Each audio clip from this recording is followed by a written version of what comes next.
Ossining is open again, and he makes it 3 in a row. Ba-da-ba-ba-ba!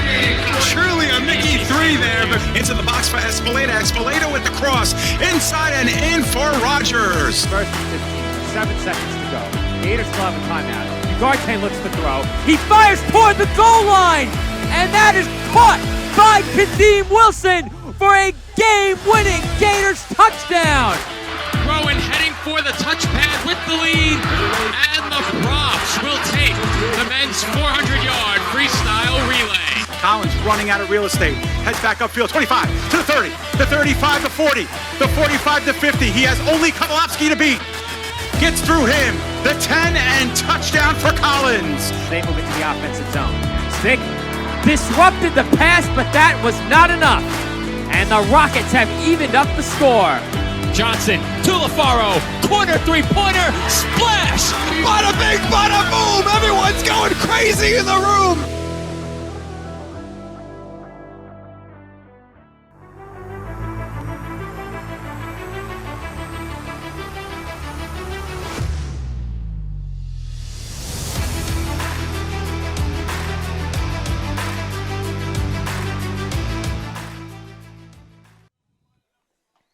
From the Ann M. Dorner Field in Ossining, New York, the PDF Sports Network is proud to welcome you into continuing coverage of the Elite Football Alliance. Today, it's essentially a regular season playoff game as the New York Legion play host to the Empire State Demon Knights. Hello, everyone. I'm David Pizzuto alongside Joe Foreman. And Joe, it's simple, really, with the regular season concluded for much of the EFA. Today's game is win and in. The team that wins today secures an EFA playoff berth in 2 weeks. For the losing side, this is potentially their final 60 minutes of football in 2022. Well, Dave, if you are these two teams, the New York Legion and the Empire State Demon Knights, you cannot ask for much more entering what will be the final game of the regular season for one of these teams. And it could be the final game of the regular season for both teams. We'll talk more about that later. But for this New York Legion team, they come in with a record of 2-5, a victory, and they are in as the 4 seed. For the Empire State Demon Knights, if they win, they lock up a playoff spot, and they could get in as either the 3 seed or the 4 seed.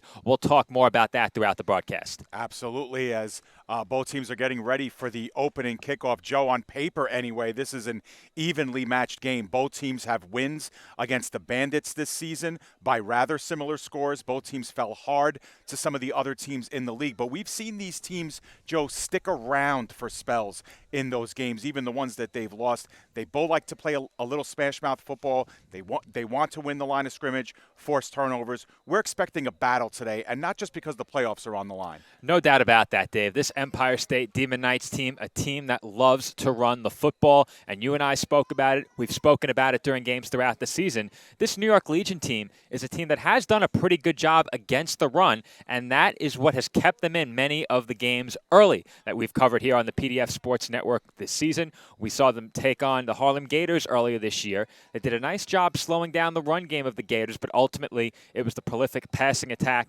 of that Gators offense that won them that game in convincing fashion. But while we have a few moments ahead of kickoff, let's take a look at the EFA standings. You'll see those come up on your screen. Leading the way in the EFA, the Harlem Gators. They have locked up the 1 seed. The Brooklyn Pharaohs, also 7-1 along with the Gators. They have locked up the 2 seed. The Bears could finish as either the 3 seed or the 4 seed. Right now, they are the 3 seed. If Empire State wins this game, that will force a seeding game next week against the Bears, where the winner will take the 3 seed. If the Legion win, the Demon Knights are out, and the Legion are the 4 seed. So you can get a look at some of those playoff scenarios on your screen coming up right now. Here is a detailed breakdown of the potential outcomes following today's game. That breaks it down for you right there. We'll leave that up on the screen for a few moments ahead of kickoff. Yeah, absolutely, and we'll get to a lot of that playoff scenario at halftime as well as this gun comes into focus. But that Demon Knights-Bears game was supposed to be played last week, but the league, after a cancellation of that game, opting to not play that game this week and bump this game out.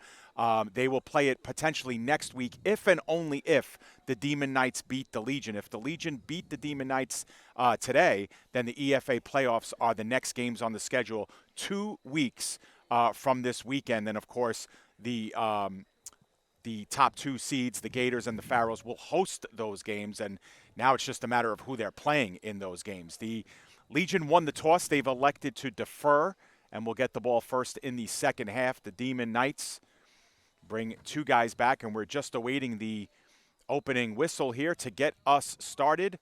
Win or go home here from Ossining, New York. It's essentially the playoffs during the regular season. And that is a line drive kick that skips in at about the 20-yard line. And taking it are the Demon Knights on the right side of the field. That was Jordan Clinton who picked it up. Some late flags come in at about the 30-yard line. And we'll see what results out of all this on the opening kickoff. We have flags down.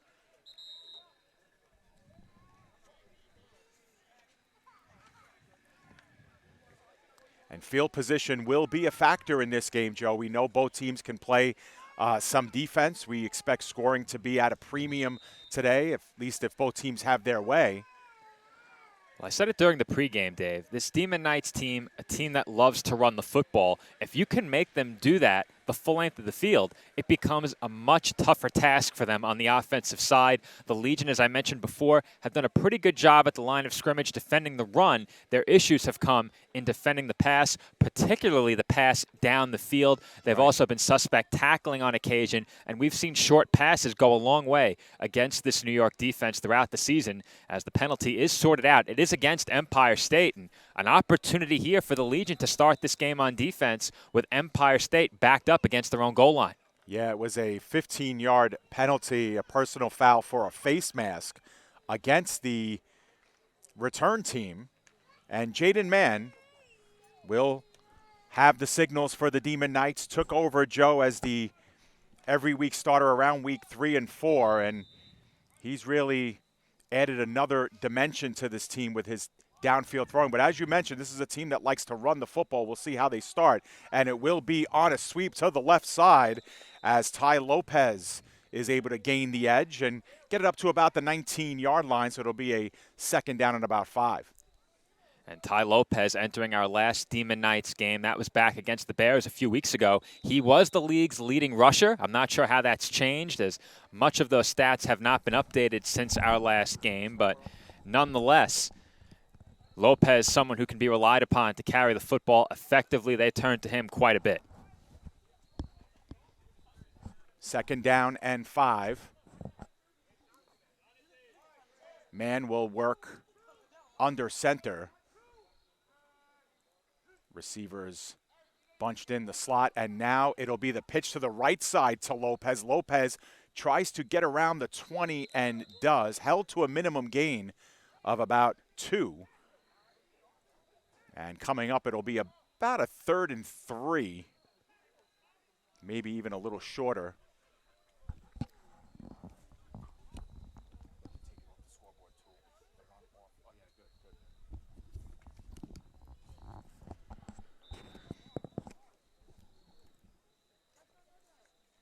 Third down and 3 coming up. So the first big play of our first quarter here in the early going. The Demon Knights trying to avoid a 3-and-out here.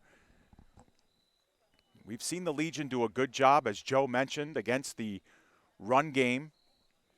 We'll see if man drops back to pass for the first time. He works out of the shotgun with Lopez to his immediate right. 4 wide receivers, spread formation. He looks right, looks middle of the field, and that one was deflected and very nearly intercepted at about the 35-yard line. But that'll bring up a 4th and short, and it looks like the Demon Knights will fix the punt here. That's a big early stop for this New York defense, as we did get to work on our scoreboard, got those logos and colors sorted out, as we also get the quarters sorted out. So some really technical issues. We worked through those quickly. I had to step off the mic for a second, but I said it, Dave, a big opportunity for New York on defense to start this drive with Empire State backed up against their own goal line, and looks like we're going to have an early punt, as you mentioned here, on 4th down. Yeah, and usually the punter has been Ricardo Caballero, who's seen time as quarterback as well in the early part of the season, otherwise plays some at the line of scrimmage and as middle linebacker, and that's a sky-high punt that'll land end over end at about the 43-yard line, and that's where the Legion will take over 1st and 10 for their first offensive possession of the game. Not a bad kick at all there by Caballero. Of course, a little bit of added pressure, punting from in front of your own end zone, but he sent that one out across midfield, and it trickled over the Legion sideline at about the 43. So good starting field position for this New York offense. Now, a big storyline, Dave, coming into this game was who was going to play quarterback for the Legion. We weren't sure, and it looks like it is going to be Darren Glover under center. We saw him getting some warm-up tosses in before kickoff. Yeah, Glover, we know predominantly in the defensive backfield as a defensive back, cornerback.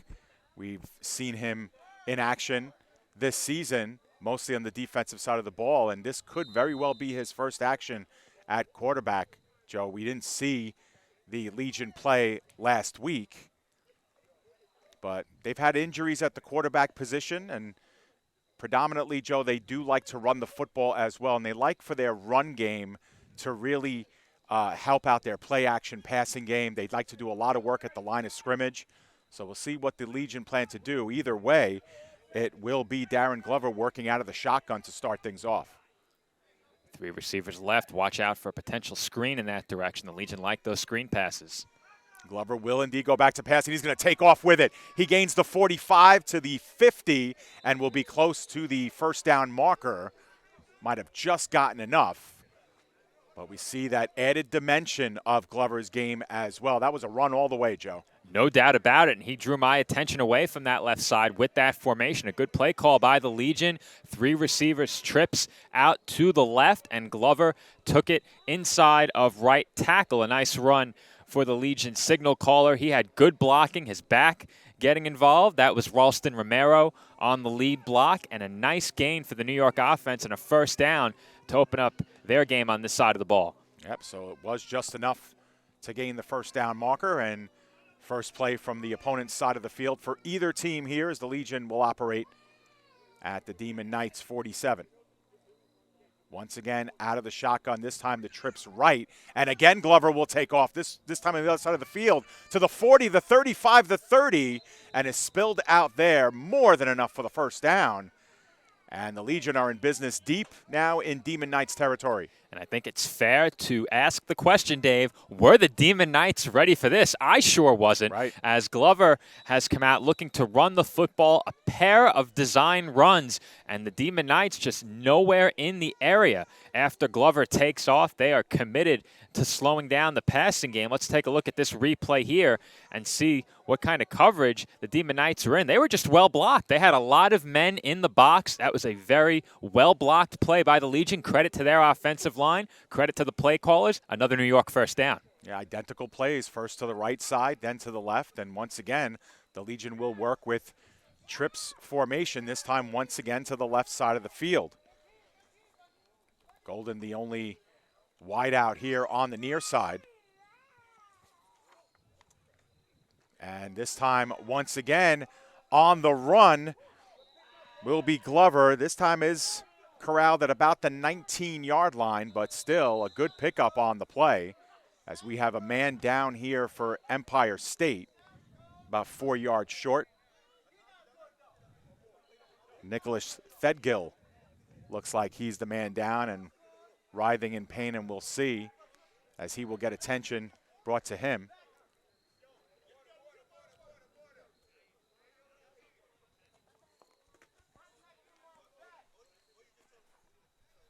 Oh, we mentioned at the top what is at stake in this game. Obviously a playoff appearance, Joe, and there were some thoughts in the early part of the season, Joe, that 5 teams would make the playoffs. Instead, the league whittled that down to 4. So the 5th-seeded team and the 6th-seeded team, obviously their season's over. The New York Bandits sitting in 6th, but it could be either the Bears or the Demon Knights finishing in 3rd, or the Legion finishing in 4th with the Bears in 3rd. Well, if you're a fan of either of these teams and a fan of the league, you love to see a winner-go-home game in the final week of the regular season. Effectively, this is playoff game 1 for these two teams. There's no way around that fact. The loser is out, so it is a must-win for both sides, and perhaps a bonus next week if the Demon Knights come away with the victory. We have a big seeding game that will be played in Hilburn presumably next Saturday. I don't know if that's Right. been confirmed yet, but it looks like next Saturday is the target date for that game. We'll talk more about that throughout the broadcast as well. Yeah, so when we come back here, it's about a 2nd and 3 on this one. Ball spotted at about the 18-yard line. 15-yard line gets them the first.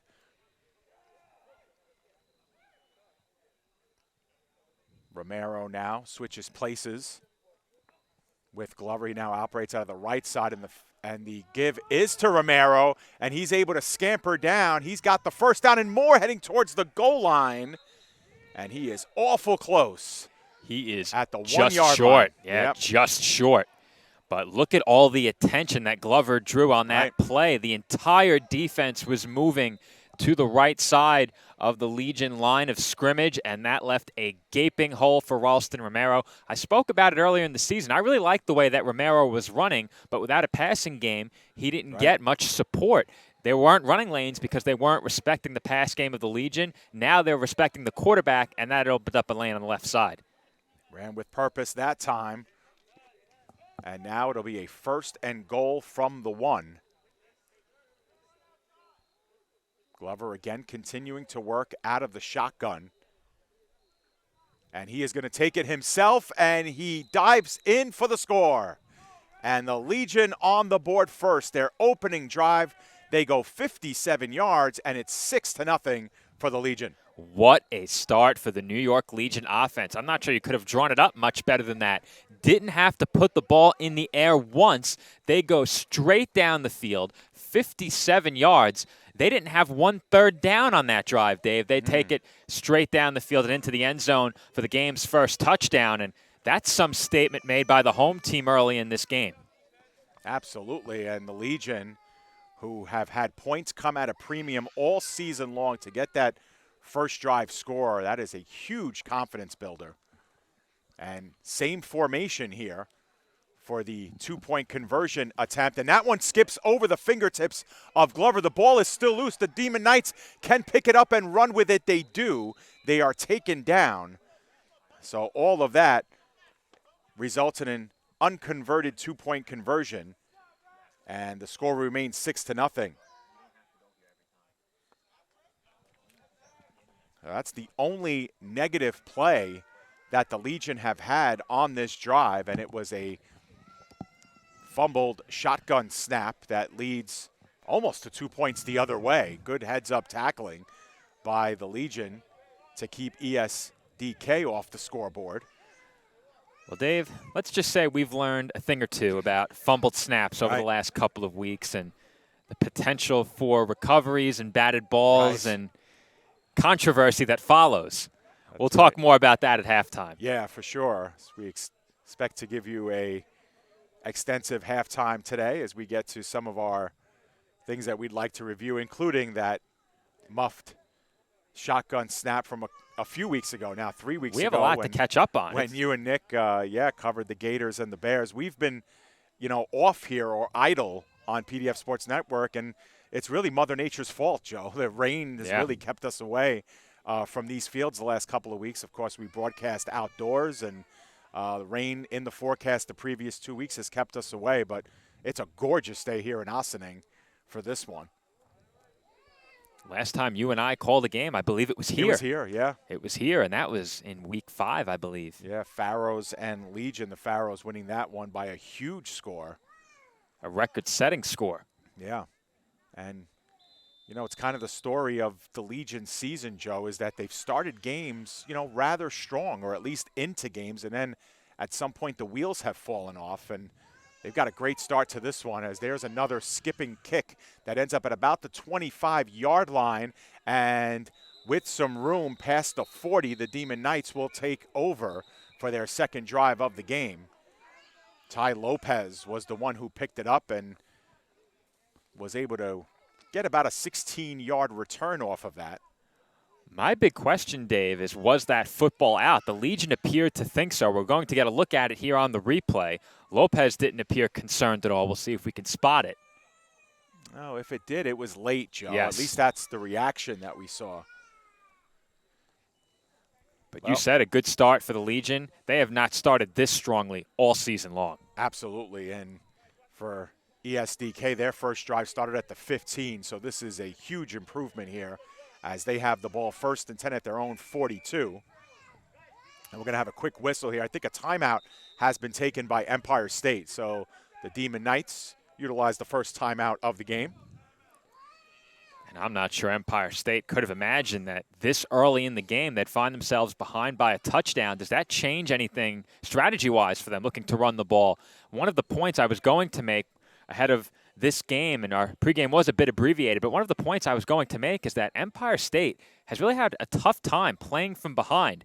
They have not won any game in which they've fallen behind that we've covered here on the PDF Sports Network. But if you can force this Demon Knights team to air it out and put the entire weight of this game upon the arm of Jaden Mann, if you're the Legion, that might help you a bit because you know how much this Demon Knights team likes to rely on the running game. That's very true. Take them out of that run game mentality and kind of grinding out yards.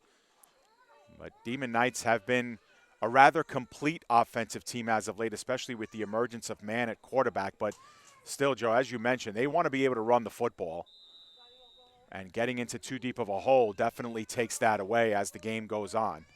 1st and 10, their own 42. First drive of the game, their first drive went 3 and out. And that give is right up the middle to Lopez. Lopez has stood up at about the 45. He gains 4 on the play. It'll be 2nd and 6. Legion were right there as soon as that handoff was made. Now, nice job by Lopez out of the backfield. He did break the first tackle on that play and got a little bit more, but the Legion were all over that running play, and it sets up a 2nd down and 6. Yeah, it gives you an idea of what the Demon Knights want to do, though, at the line of scrimmage. That was right down the A-gap, Joe, and they really want to pound the football down the Legion's throat. Really soften up that defensive line. They go into bunch formation again. 2 wide receivers left. This time, Lopez tries to cut it to the opposite side. He gets about a couple. That hole closed pretty quickly. Nice job by the Legion. It'll be 3rd and 4. That hole sure did close quickly, but a nice job by Lopez to bounce to the outside, and a good play as well by Devin Bermudez, the defensive back for the Legion, on that tackle. He took away that edge quickly and made sure that Lopez could not cut the ball upfield cleanly. He had some help as well from his backers, but a good play by Bermudez from his defensive back spot. Another big 3rd down in what could be 4-down territory here for the Demon Knights. Once again, they operate in bunch formation. Lopez is the lone setback. The fake is to him. Mann will roll out to the right side. He may tuck this down and run for it himself. He's close to the sticks and gets the 1st down as he gets put out at about the 47-yard line, 46. And that's enough for the 1st down. He just got it and almost decided to run a bit too late. The Legion did have a chance to take him down along that far sideline. Not an easy tackle, but they dove for Mann's legs. And fortunately for the Demon Knights, he's able to pick up the 1st down. A nice play by the Demon Knights quarterback with his legs to keep this drive alive. Yeah, misdirection there as the fake to Lopez on the left side, and Mann cut it out to the right. And he will continue to work under center here. First snap from inside of Legion territory. Once again, it is Lopez looking once again to work the corner. He does. He makes one man miss and is inside the 25-yard line. Huge gain of 20 yards on the play for Lopez. Good looking run there by Lopez. It got started with that stiff arm. Once again, it was Bermudez trying to make the tackle. This time he could not, as Lopez was able to break it up the field for a really nice gain. Biggest play of the game on offense for the Demon Knights, and we are still awaiting our first passing attempt from either team. Right. Well, we said in the pregame this could be some smash mouth football. Both teams like to run the football, and that's exactly what they've been doing here. As the Demon Knights have a 1st and 10 at the 23-yard line.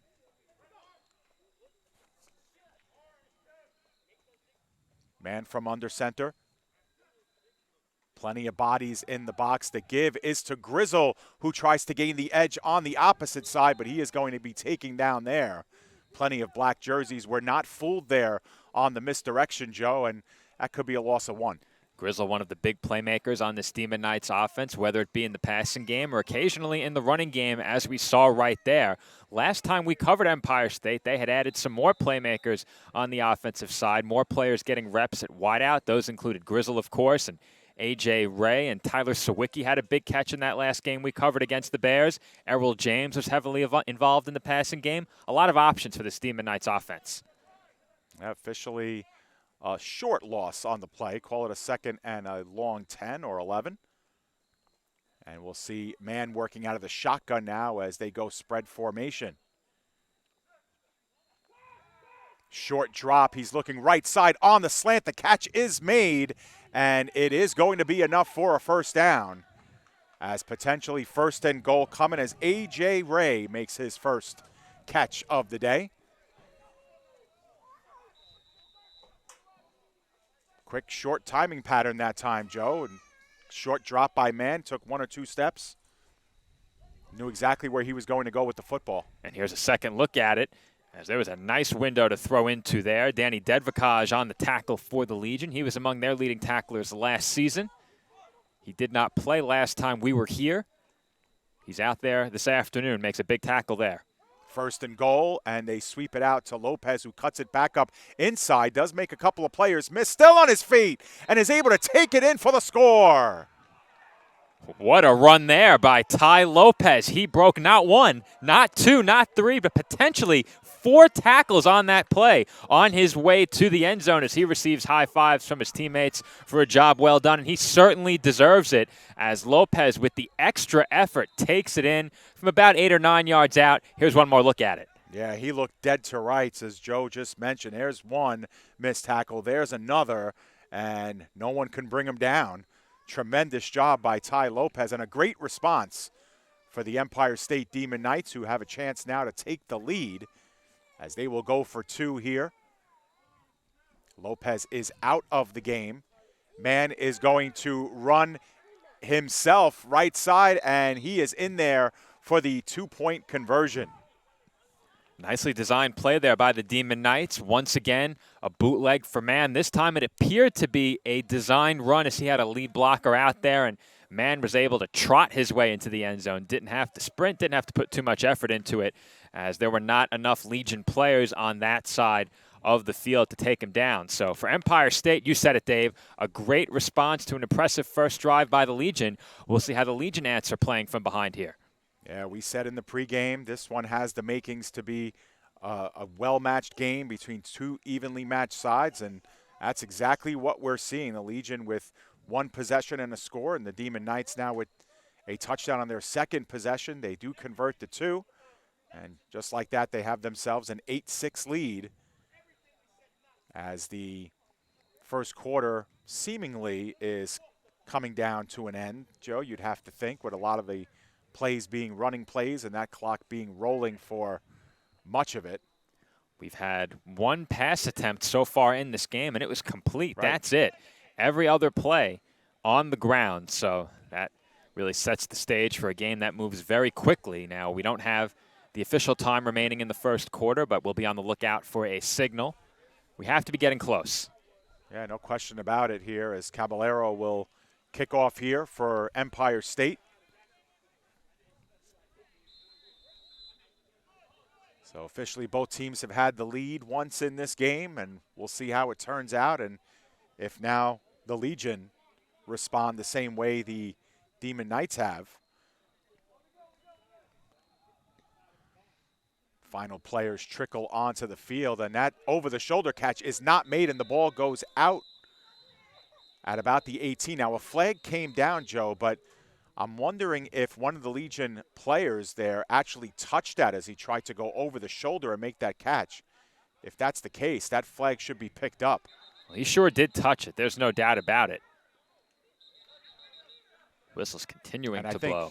And I think that's what the confusion is, as there's a lot of whistle. Offsetting penalties, Joe.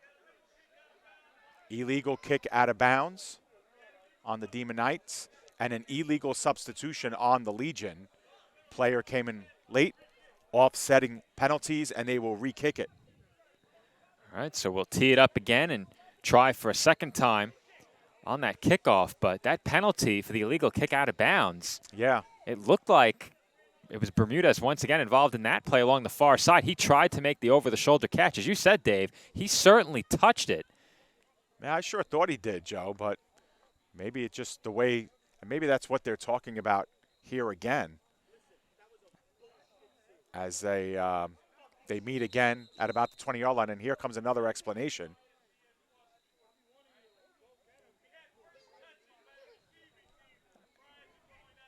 And that's exactly, the kick out of bounds has been negated, Joe, because there was an illegal touch.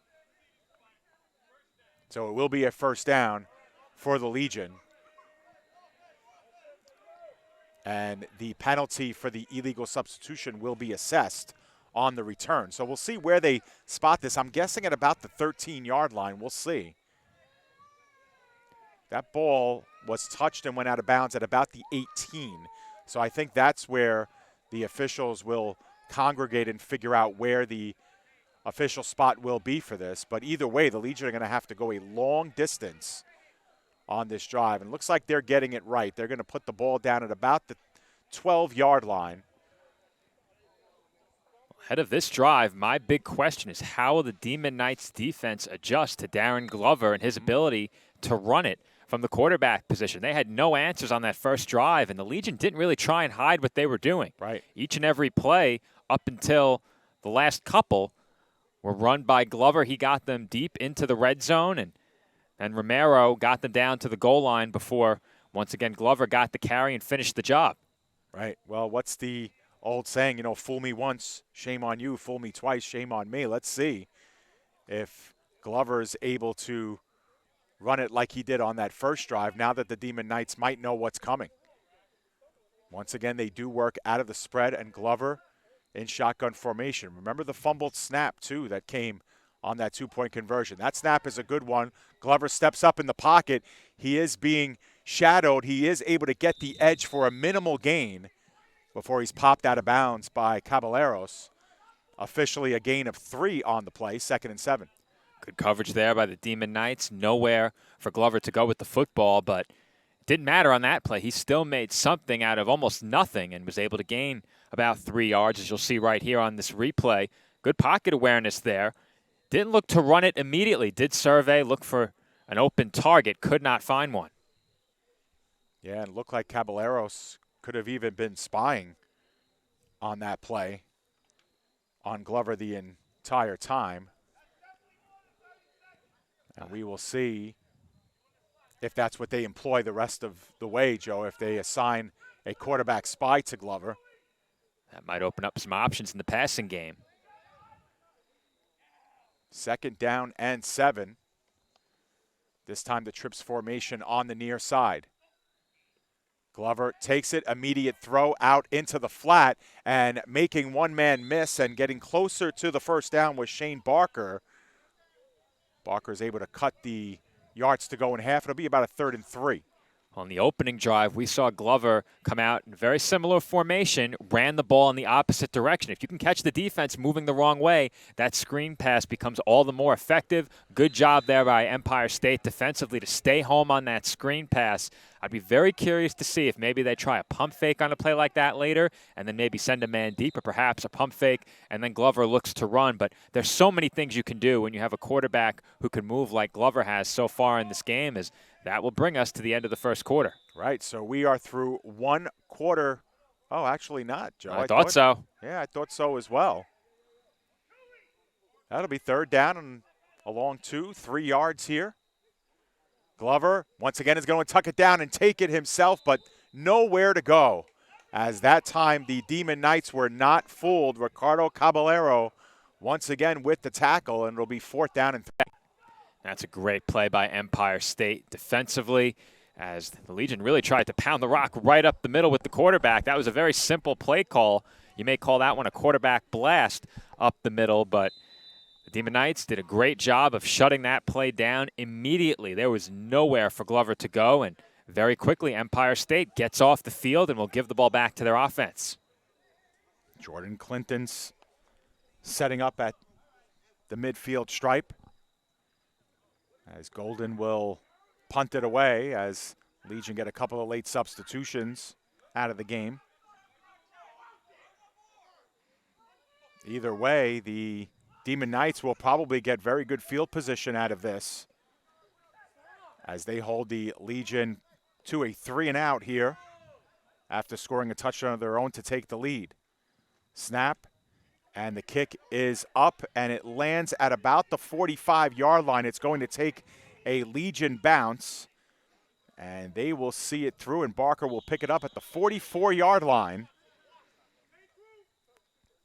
And that's where the Demon Knights will take over, very similar to how they started their previous drive. We've seen a couple of good punts in this game. We don't get a chance to talk about kicking often, so whenever we have that opportunity, I make sure to make a point of addressing the kicking game. But we've seen a couple of good punts in this game so far. Both kicks attempted from inside of the kicking team's 20-yard line. Right. So a nice job there by Golden to give his defense some breathing room. So often we see drives start on the plus side of midfield. The Demon Knights will start about 5 yards away from midfield, maybe 6 here. Yeah, that punt was 38 yards, but the important thing is there was no return. So that is all net on that punt. And Jordan Mann looks like he will operate from under center. Lopez once again behind him. Although that could be Darius Grice too, Joe, number 7. Let's see. Either way, the run is up the middle for a gain of 2. That was Grice on the run, number 7. So two-headed running back monster here for the Demon Knights as Lopez gets a spell. And I think a big key for the Legion in this game defensively will be to contain the Empire State running backs between the tackles. Don't allow them to bounce runs to the outside. And when the toss does come, try and blow that play up as close to the line of scrimmage as possible. You do not want to see these Empire State running backs get the ball in the open field outside of the hash marks, and especially outside of the numbers. So 2nd down and 8. We've only seen Mann throw the ball once, as the Demon Knights have been running almost exclusively, and that one is going to be incomplete, as once again they were looking out into the flat in the direction of Grizzle. And now that is the quarter, Joe. So we have come officially to the end of the first quarter. The Empire State Demon Knights with an 8-6 lead over the New York Legion. We will step away for a moment, and when we come back, we'll get you ready for the second quarter here from Ossining, New York. You're watching the EFA on PDF Sports Network.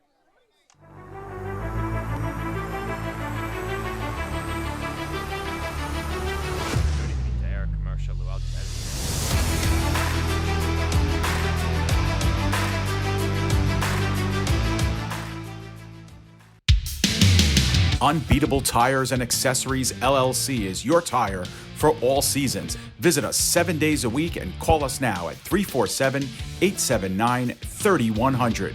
A tire for all seasons at Unbeatable Tires and Accessories, official partner of the Elite Football Alliance. I want to eat apples and bananas. I need to eat apples and bananas. Why can't I eat apples and bananas? Support the Feeding America nationwide network of food banks to help provide meals to those in need. Join us at feedingamerica.org. You can't have football without barbecue, and there is no barbecue without the Rib Room's Black's Barbecue, official partner of the Elite Football Alliance, serving up rib plates, chicken plates, and combo plates now. To get your official Black's Barbecue order, call 347-837-5762 or Facebook direct message Sean Kelman. Welcome back here to Ossining, New York, home field of the New York Legion, where the home team finds themselves down by a couple of points. 8-6 here in a very well-played first quarter. A quick-moving first quarter as well. A lot of running for both of these teams. We saw our first incomplete pass to end the first quarter, and it will be a 3rd and 8 for the Empire State Demon Knights as we start quarter number 2. And the Demon Knights were very fortunate, Dave, on that last play that was ruled a forward pass. And Right. It did appear to be a forward pass, but it wasn't forward by much. Right. And the Legion, more importantly, not fooled.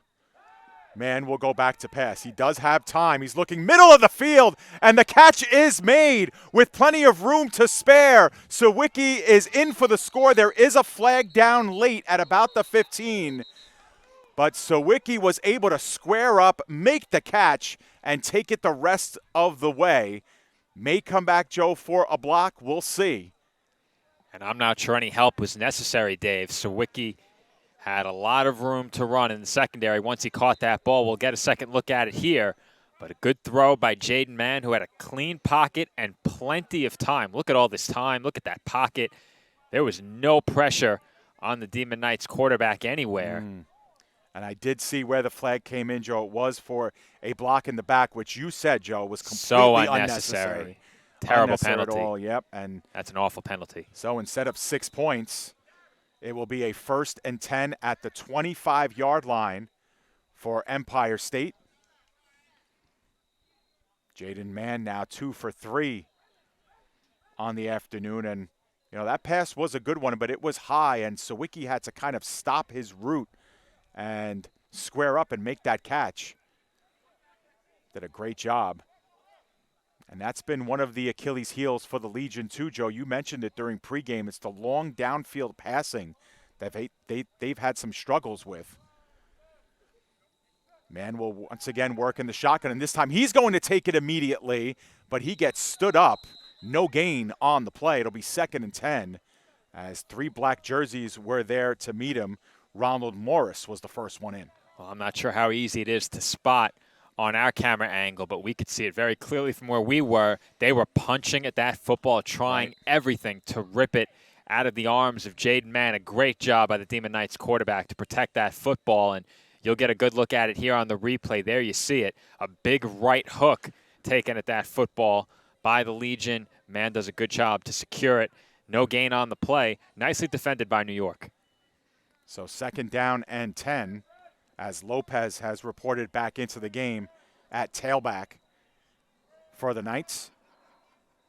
Man under center, and it will be a pitch out to Lopez. He wants to gain that edge. He does initially and gets corralled out of bounds after a gain of about 4 on the play. We'll see exactly where the spot is.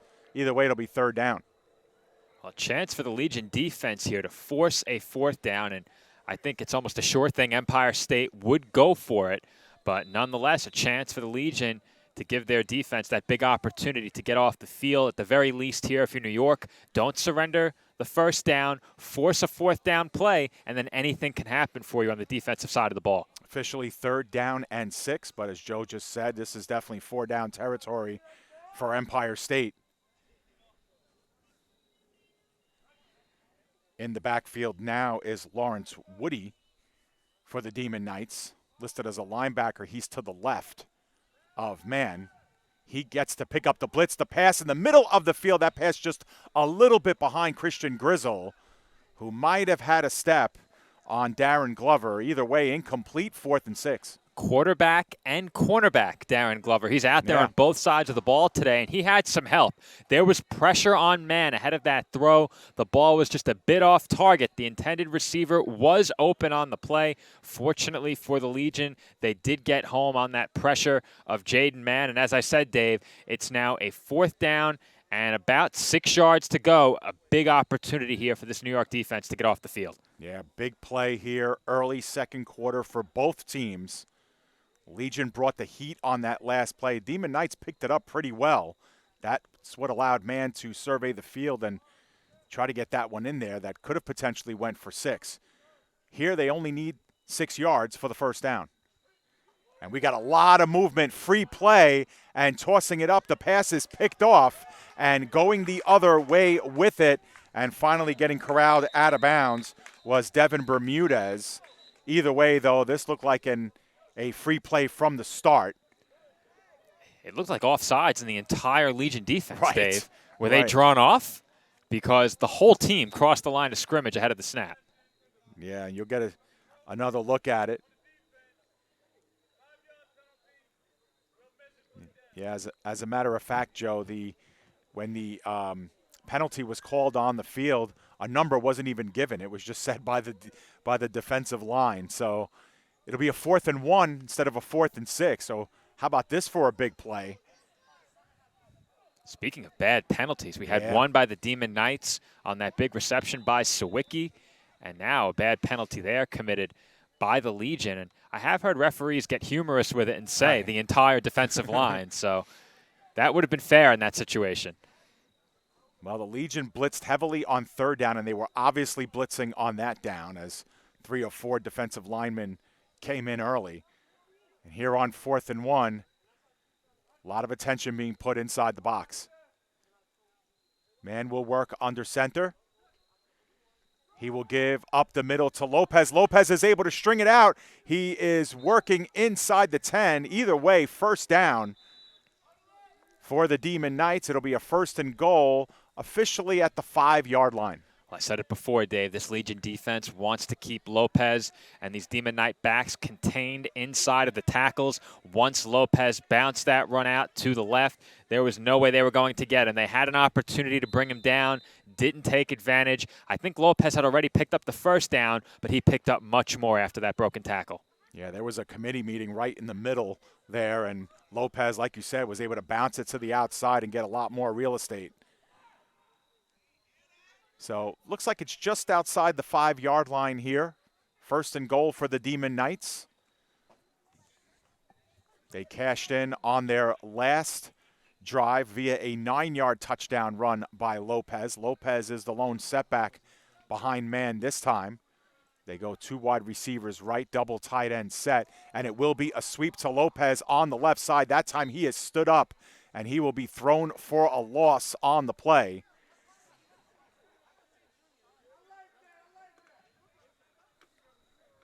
Looked like Sergio Mencia perhaps was in on that first for the Legion, but they'll back up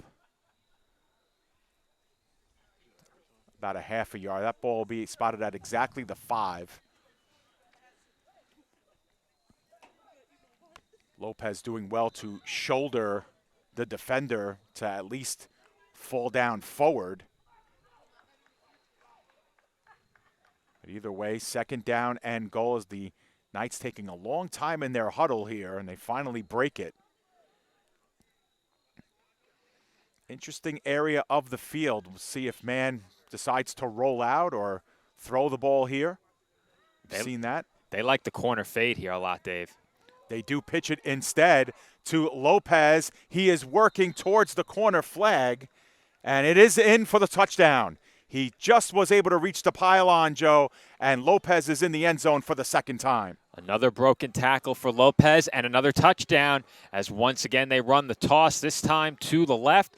Lopez got away from the first hit, and that was all it took to find his way to the end zone. And the Demon Knights, a couple of drives now, a couple of touchdowns after a 3-and-out to start the game, and they have a chance to make this a 2-possession game with the conversion right here. Yeah, and you saw the tail end of that instant replay where Lopez was able to extend and knock the pylon over, and that's really what clinched it.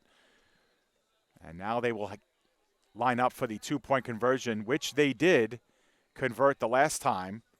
Jaden Mann took it in himself on the rollout to the right side. Let's see what they produce here.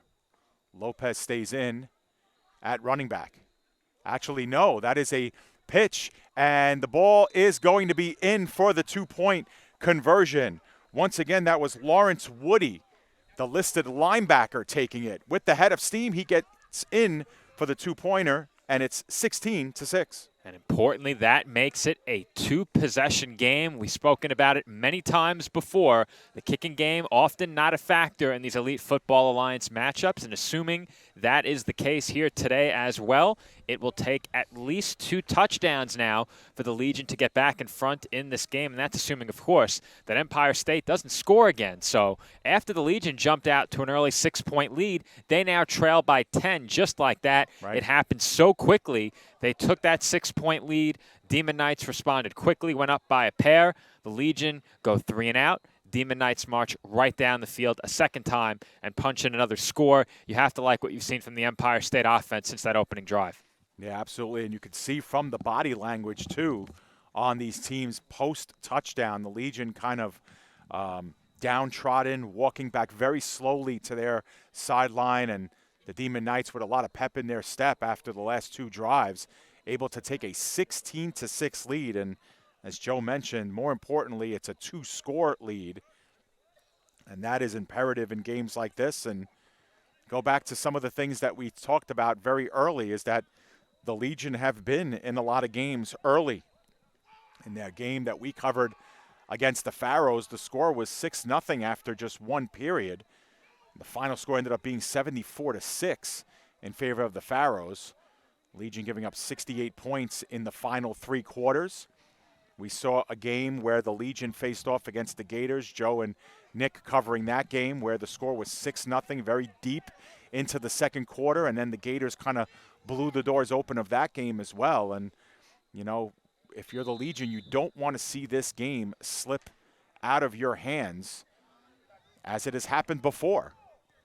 Well, Dave, something else that I wanted to touch on during the pregame is we have a short kick, looked like a potential onside kick, but flag comes in. Flag right at the line of scrimmage, too. So either that ball came off the tee, Joe, as soon as Caballero was about to strike it, or there was an offside on the play before the kick. So they will back up 5 yards, and that was the flag. So the point I was going to make is that the Legion haven't scored more than 14 points in a game all season. So if they don't eclipse the 14-point mark today, they aren't coming away with the win. Right. Still plenty of time left, but that's just something to note early in this game as the Demon Knights have now taken a 10-point lead. Yeah, and certainly that first drive was very promising and very strong for the Legion. See if they can recapture that magic there as Caballero kicks one towards the sideline, and it is picked up, and it will go out of bounds at about the 28-yard line. I'm not sure why it was picked up unless the recovering player thought that there were some Demon Knights closer to him. Yeah, Daewon Kind could have let that just trickle down, and the Demon Knights could have either downed it, or if it went out of bounds, they could have been in better field position. But, yeah, you get another look at it. I think Kind, perhaps, Joe, thought that he was getting too close to that ball while it was still in bounds and had no choice but to cover it up. Perhaps he gets pushed into that ball, then it becomes a live ball. But either way, Legion do have possession here at their own 28-yard line. Well, the bench was telling him to let it go. Right. I thought he was going to let it go, but he did not. And ultimately, that could cost the Legion about maybe 12 yards in this spot if they had gotten it at the 40 instead. So the Legion now guilty of giving up touchdowns on consecutive possessions for the Demon Knights. Would love to have a response here, even if it's a long extended drive. They work out of the spread formation. Once again, it'll be Glover working out of the shotgun, where he's tucked it down and has run. And here he gives up the middle to Romero, who hits the pile for a gain of about 2. Little more. It'll be 2nd and 8. Not the start the Legion are looking for on their drive, as they'd gotten used to some big plays on the ground early in this game. It looks like the Demon Knights have done a really good job adjusting defensively. The first couple of runs on each of the last 2 drives haven't gone anywhere. And the Legion did come out and try and air it out on a couple of plays last drive. That didn't work either. So perhaps a bit of a momentum shift with that Demon Knights touchdown to make it an 8-6 game. Since that point, it's been all Empire State on both sides of the ball. Yeah, and as far as Romero, he hasn't had a lot of success up the middle. He was able to bounce one to the outside for a longer gain on that first drive, but there hasn't been a lot of daylight between the guards and the tackles. Once again, tucking it down is Glover. He's going to take off with it. He does find the seam and converts the first down past the 40. Pinballing off of a couple of players. First down. And extracurriculars. Well, there was no reason for that, Dave. No, and, you know, Glover was being very demonstrative about the first down, Joe, but he was on his own sideline. He was looking at his own sideline being demonstrative. I don't really find anything wrong with that. And then the Demon Knights player came in and the pushing and shoving started. So we'll see if they'll get Glover for taunting or if they get the Demon Knights for coming in late. Penalties will be offsetting an unsportsmanlike conduct. And I think it would have been a penalty on only Empire State had Glover not signaled first down with his arm. I think that's what drew the offsetting penalty against the Legion. I think the player from Empire State was jawing at him, and then Glover threw up the first down signal himself, and that drew a penalty on him. Yeah. Well, if Glover, exactly. If Glover doesn't make that motion, then really both flags are avoided at that point. But the offsetting penalties come after the play. So we'll pick up where we left off. First down and 10 at the 41-yard line for the Legion. Legion going right back to the run game. Caballero up the middle, Glover up the middle. Glover yet to really unleash one down the field. And there's the fake on the inside. He's being pressured heavily, looks down the field, and the pass is picked off.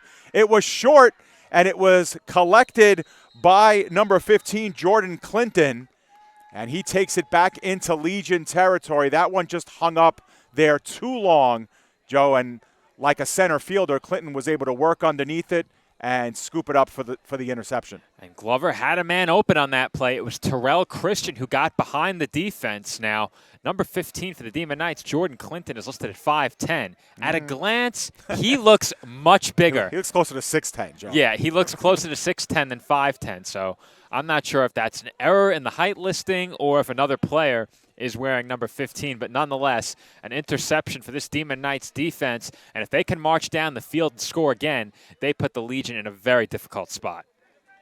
Yeah, and unless, Joe, that was – no, it wasn't number 13. So it was definitely 15. It was 15, 100%. yeah. So if that's not indeed Jordan Clinton, Clinton gets credit with us anyway for the interception. And just like that, the Demon Knights with a 10-point lead now have the ball 1st and 10 at the Legion 45-yard line.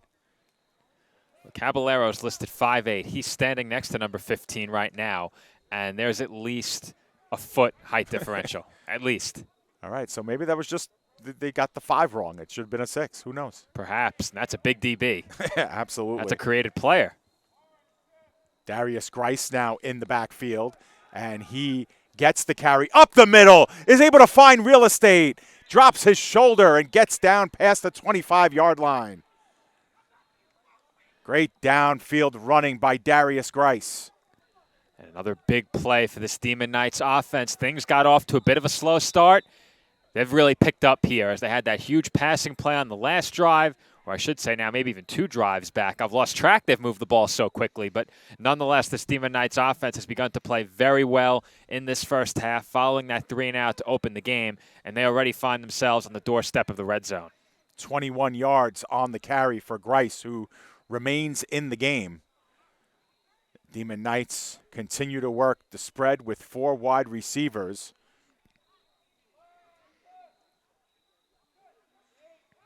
And the fake underneath, the play action, and that one is tipped, and it is picked off by Glover. Glover has a lot of real estate. The 30, the 40, the 50. Glover's still on his feet. Can he make the final man miss? He cannot, but he gets spilled down at the 33-yard line. The pass deflected into the waiting arms of Glover, and he turns it the other way. And after that, Dave, he's going to be asked to quarterback. What a play by Glover in the secondary off of the tip pass. A late flag comes in along the Legion sideline. Perhaps there was an illegal block during that return. We'll see if we can catch it here on the replay, but that pass was initially tipped. It was high as well. It was hit by the hand of a Demon Knights wide receiver, and Glover was there waiting. He collided with his own man on the pick. I'm not sure if I spotted the penalty there, Dave. Did you? I did. I did. Right. It looked like it was definitely near the 40-yard line or so by number 87, who's not on our roster. But they'll back it up. But they'll take the result of that play for sure, did the Legion. It looked like man threw it into coverage. And it looked like Grizzle, who was the intended receiver, wanted a flag for pass interference, didn't get it. But then the tip, and actually a couple of Legion players had an opportunity to pick that one off. Ultimately, it was Glover who got it. So the ball will officially be spotted at the 34-yard line. So they lose about 30 yards on the return as a result of that penalty, Joe, but still a very positive play for the Legion when they really needed it too. Oh, for sure, Dave. And perhaps more importantly with that flag, Glover gets a bit of a break, as that was a long run back. Right. And I did get clarification from our engineering desk. It was number 97, Jamani Powell, who was flagged on the penalty. So it was 97 who picked up the penalty. And that brings this one back almost 50 yards as Glover was tackled around the 30-yard line of the Demon Knights. They'll snap this one from their own 34-yard line. So that's a big swing right there on top of the interception, of course. Yeah. That swing in favor of the Legion. But if you're Empire State now, you have a bit more breathing room defensively with this one getting moved all the way back to the New York 34-yard line. And we're going to have a timeout. I believe this was called by the Legion, and maybe even to get a couple of extra breaths for Glover, Joe, who had that return. Yeah, so he picked it off at about the 5-yard line and returned it about 65 yards the other way, not to mention having to make a few moves and getting tackled. So this little breather here gives him some opportunity to get some rest, get some hydration, and get back out there. Ahead of that timeout, he wasn't even on the field, so they called that timeout to help get him off the bench and back into the game. He was probably hydrating, as you said. They have a nice table set up there in the middle of their bench with some Gatorade and a water cooler. That's where Glover came from before heading out onto the field. So he will join the huddle at about the 34-yard line where the ball is spotted, and the Legion offense will take the field in just a few moments. Yeah, big-time opportunity here, and Glover, who gave one away with the interception, gets it back. Turnover is now one apiece. We saw that in game one for the Demon Knights earlier this year as well. Their quarterback had a pick and threw one, and Caballero, all the way back in week one, he had a pick 6. He sure did. He actually, I think, lateraled it. Errol James, yeah. Yep. All right, so after all of this, 1st and 10 at the 34 for the Legion. They, too, work out of the spread here. The fake, and inside will be Glover himself. Not much there at all. Lots of late action after the whistle, but officially a gain of 1, 2nd and 9. Some players took exception there as one of the Demon Knights leapt on top of the pile, and there were a lot of spectators who didn't like that much either. But that wasn't much of a play fake, Dave. It looked like Glover and his back, Romero, got crossed up in the backfield. Romero wasn't even looking as the handoff was faked, and Glover almost lost control of the ball as he attempted that play-action fake. Fortunately for the Legion, nothing comes of that, and not much on that play either. Yeah, it might have been a broken play as opposed to a play-action play there. Romero, like you said, Joe, maybe not even expecting that fake. Romero remains in. He is to Glover's right.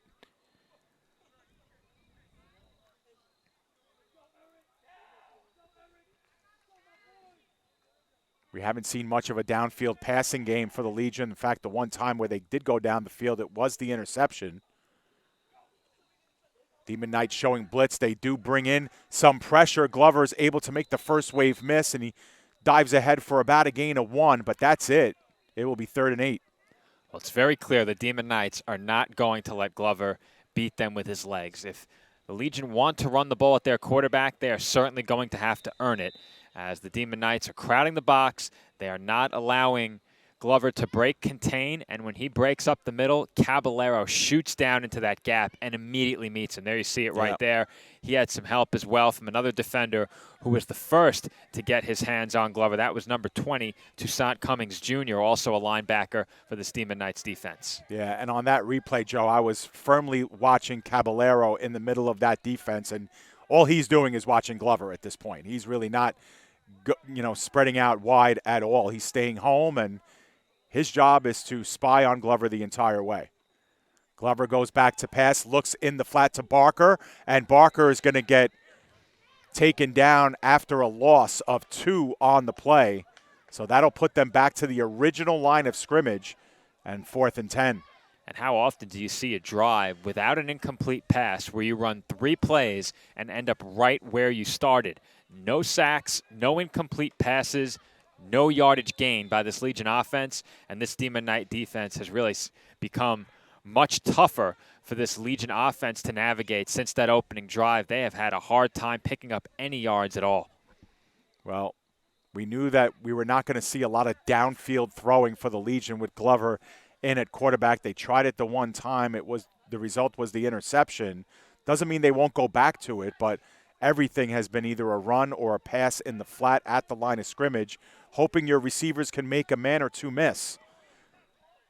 Not the case that time, as the Demon Knights have been sure in their tackling. This is Golden, who sends one high in the sky, almost muffed, but taken at the 38-yard line and down at the 40 promptly. I believe that might have been A.J. Ray. I'm not sure. But Demon Knights will have themselves good field position after a punt of only 25 yards. Well, if you're the Legion here, you're looking to get into the halftime break trailing by no more than the 2 scores. You do get the ball to start the second half if you're in New York. If you're Empire State and you can score again going into the half up 3 possessions, you put yourself in a really good spot. To go up 3 possessions, they would have to convert on another 2-point try. So we'll cross that bridge when we get there. But the Demon Knights in a very good spot right now. At the very least, if they could take this down toward the end of the half, I think that's something they're definitely looking to do on this drive. Yeah, 100%, Joe. They would love to get into halftime with another score under their belts, proverbially closing that door a little tighter on the Legion in the second half. Like you mentioned, they have not scored over 13 points this season in a game.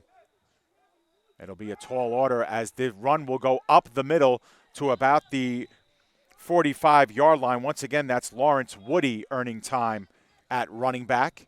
Springs forward for a gain of 4. It'll be 2nd and 6. And you saw it on that play. The Legion defense really respecting the ability of man to run the football if he wants. These handoffs look like read options. In some cases, the play is designed to look that way, and the handoff is going to the running back 100%. But the Legion defense really respecting man, and that's leaving some open holes for the running backs, in that case, Woody. And the more they run the football, the more the play action opens up for man, and we've seen him sling it down the field on a number of occasions. Once again, the give is up the middle, and that time not much going on. A gain of 2 officially will make it a 3rd down and 4. Now, if you're the Legion here defensively and you do stop Empire State, shifting our attention to the other side, would Empire State consider going for this? And if you're the Legion, would you expect them to go for it? How much do you sell out to try and set up a 4th down in this spot? Of course, you're looking to make the stop. Do you take a chance to try and set up that 4th down in this position, or do you consider it 4-down territory? Yeah, I guess we'll learn a lot after this play, but I don't know, Joe. I would still play the field position game for the Demon Knights. Dare the Legion to put up points against you at this point. And on 3rd and 4, the give is to Grice, and he gets to the 50 just short of the 1st down. It'll be a 4th down and 1. And here comes your decision, Joe, being made by the Demon Knights. They're going for it. Will they go, or will they try and back up? Now, they do have a pretty good punter in Ricardo Caballero. We've seen him boom some. Has those line drive kicks, but you're right, Joe. They are fixing to go for it here. 4-down territory and another big swing play in the game. And we're going to have a timeout. Let's see. Is it a timeout to think about it? The 2-minute warning, or a timeout on defense? All right. It's a 2-minute warning. This play just became a lot more interesting now. You have some time to think about it if you're Empire State. And if you're the Legion here and you get this stop, you have the opportunity to get the ball back, get back to within 1 possession, and then you are receiving the second half kickoff. Now, knowing that we're at the 2-minute warning, I was wondering if that might change things a bit for Empire State. It does not. They are going to go for it, and if they get this, they likely secure the final possession of this first half for themselves. Absolutely, and they got a lot of plays to choose from here on 3rd down and 1. Man with the fake. He's going to run it himself. He will have the 1st down. Cuts it back inside, able to get out of bounds. And the clock will continue to move at about the 45-yard line. So he needed 1. He got 6 on the play.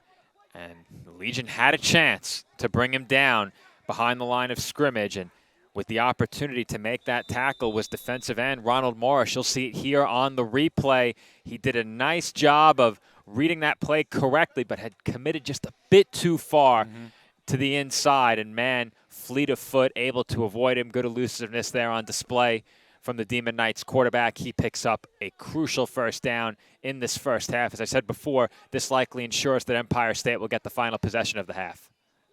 Yeah, certainly the Legion were not fooled on the fake there, but just like you said, they overcommitted a little bit to man in the backfield. 1st and 10 at the 45, and now if you're the Demon Knights, you have to think about making up some ground here with well under 2 minutes to play. Man looks left all the way. That one's too high. Was looking in the direction of A.J. Ray. It'll be 2nd and 10. That does stop the clock. And we noticed it right at the end of that first down run by Man. He was tackled in bounds. Now, if the Legion do get off the field in this spot, that may end up hurting them a bit as some extra time ran off the clock. Empire State elected not to call a timeout unless we missed it.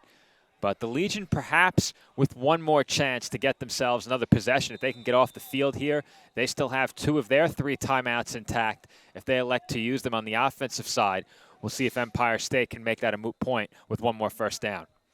Speaking of timeouts, both teams with 2 unofficially here left in the first half. So plenty of opportunities to stop the clock on either side. Here on 2nd down and 10, they operate once again in the Snugs formation. It is Grice. He bounces to the left side where he's had some success, but he's going to be taken down after a gain of about 3. It'll be 3rd and 7. And again, the clock continues to run. I was curious to see if any team would use a timeout there, and it's going to be the Demon Knights who elect to use a timeout. So once again, we're in a very similar spot. Before it was 4th and about 6. Now it's going to be 3rd and about 7. If the Demon Knights don't get this, do they go for it? I think they probably do if they went for it last time. And if you're the Legion here, a chance to get off the field one last time defensively. Empire State helped you out a bit with that timeout, so you preserve one of your own. If New York gets the ball back, they will have some time, and we'll see how they elect to use it if that situation arises. Yeah, it's a tricky spot with time as well, too, Joe, because if they don't pick up the first down and the clock is still running, then if you're the Legion, do you take a timeout, try and stop the clock and give the Demon Knights time to think of a play on 4th down? So there's a little bit of gamesmanship both ways here and things to think about, but it all comes at the result of this play. 3rd and 7 with the clock stopped. I have to think there's maybe a hair or 2 over a minute to go, maybe just under.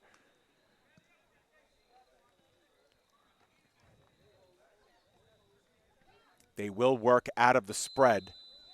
And once again, it is Woody in the backfield, the bigger running back. Probably in there to pick up the blitz, which the Legion have shown. He does stay home to block. Once again, the look is on the left side, and the pass is once again too high in the direction of Ray. And it's now 4th and 7 from the 42-yard line. The clock continues to remain stopped, and another decision to be made. Well, Dave, if I were making this decision, I would punt it. So would I. So we're in agreement here. Now, I would punt it because you're up 2 possessions. There's not much to be gained with 1 timeout remaining unless you hit a big play here on 4th down. There's a lot to be lost if you turn it over on downs and the Legion score. Correct. Because you'd be given the ball back with 2 timeouts that the Legion have as well. We'll see if they snap it. Maybe they elect not to. Maybe. Doubtful, but we'll see. Try to draw them offside. We have seen the hard count get the Legion offside as well, but they will continue to work out of the spread. And the Demon Knights have had some guys running open. Man has just missed the last 2 flat out. He once again looks right. Now he turns and goes left in the direction of Grizzle in the end zone. Touchdown! What do we know, Dave? What do we know? As the big playmaker for Empire State comes through in their biggest game of the season to this point. A huge touchdown grab by Grizzle. He was well covered by Bermudez until they reached the goal line. Now, I don't know if there was a push-off or if Bermudez just decided to stop running, but we'll see if we can catch the tail end of it. We won't. I don't think so, Joe. I thought that Grizzle kind of stopped in order to give himself a little bit more space to catch up to that. and make the catch and then afford himself a little bit of extra real estate. But that was a great way to kind of adapt to the ball, and give credit to Jaden Mann as well, Joe, because he was looking left the whole time and then doubled back and threw that right to the pylon on the right. Perfect harmony with Christian Grizzle, 43 yards on the touchdown, and it is 22-6. Big conversion upcoming once again. This can make it a 3-possession game. They'll run the bootleg once again as Mann is able to sneak it inside the pylon. He's got it. He will. That's his second 2-point conversion of the day as well, and that gives the Empire State Demon Knights a 24-6 lead. Now there is a flag down, and this one's coming back. So we will take those 2 points off the board in just a moment. The score will remain 22-6.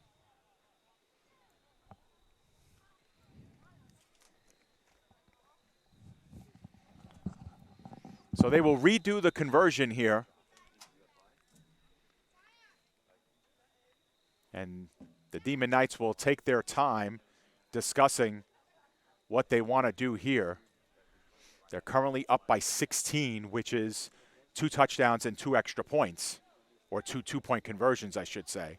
So this 2-point conversion is a pretty big one because it would make it an automatic 3-score game instead of potentially 2.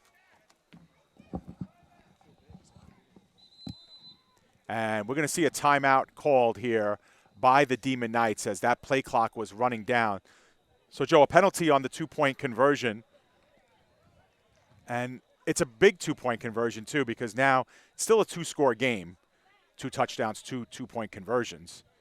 But this 2-point conversion conceivably makes it a 3-score game and a monumental hole that the Legion find themselves in. Well, I think now, looking at this last drive of this first half, especially if Empire State converts here, the Legion have to come away with points. I'm not sure they can bounce back from down even 2 scores, let alone 3, if Empire State gets this. I think the Legion need to find a way on this last drive of the first half. They just burned a timeout, so that became a much more difficult task. Well, the Legion still do have the 2 timeouts. So it was Empire State. Empire State just took their final timeout. I heard the Legion sideline calling timeout from over here. Now, I think he was telling the players from the sideline that Empire State had called timeout. So that was my confusion. But either way, I think the Legion have to score to wrap up this first half. To be down 2 scores, maybe 3 at the start of the second half, the way Empire State's moving the ball on offense is going to make it very tough on New York to come back. What makes it tougher, too, is that the Legion have only thrown 3 passes in this game, or 4 passes, 3 in the flat, 1 down the field that was picked. Meanwhile, this is a 2-point conversion attempt from about the 12-yard line. Mann once again will roll to his right. He looks middle of the field. That pass was thrown low, incomplete. And the score will remain 22-6. So 2 touchdowns, 2 2-point conversions are the difference. Still technically a 2-score game.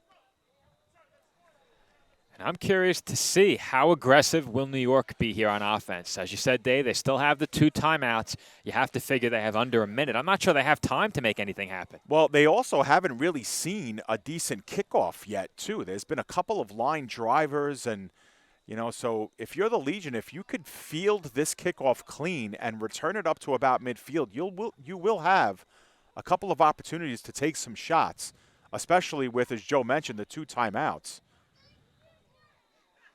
So there is still an opportunity, and as you mentioned as well, Joe, you have the possession to start the second half as well. But you need a response. You know, the Legion on their first offensive drive of the game went right down the field. They scored the touchdown, and the Demon Knights really responded well after going 3 and out on their first drive. It's time for the Legion to do the same, and they just haven't shown us, Joe, that they can really throw the ball down the field. No, they haven't, and outside of the first 3 to 4 minutes, this game has been dominated by Empire State on both sides of the ball.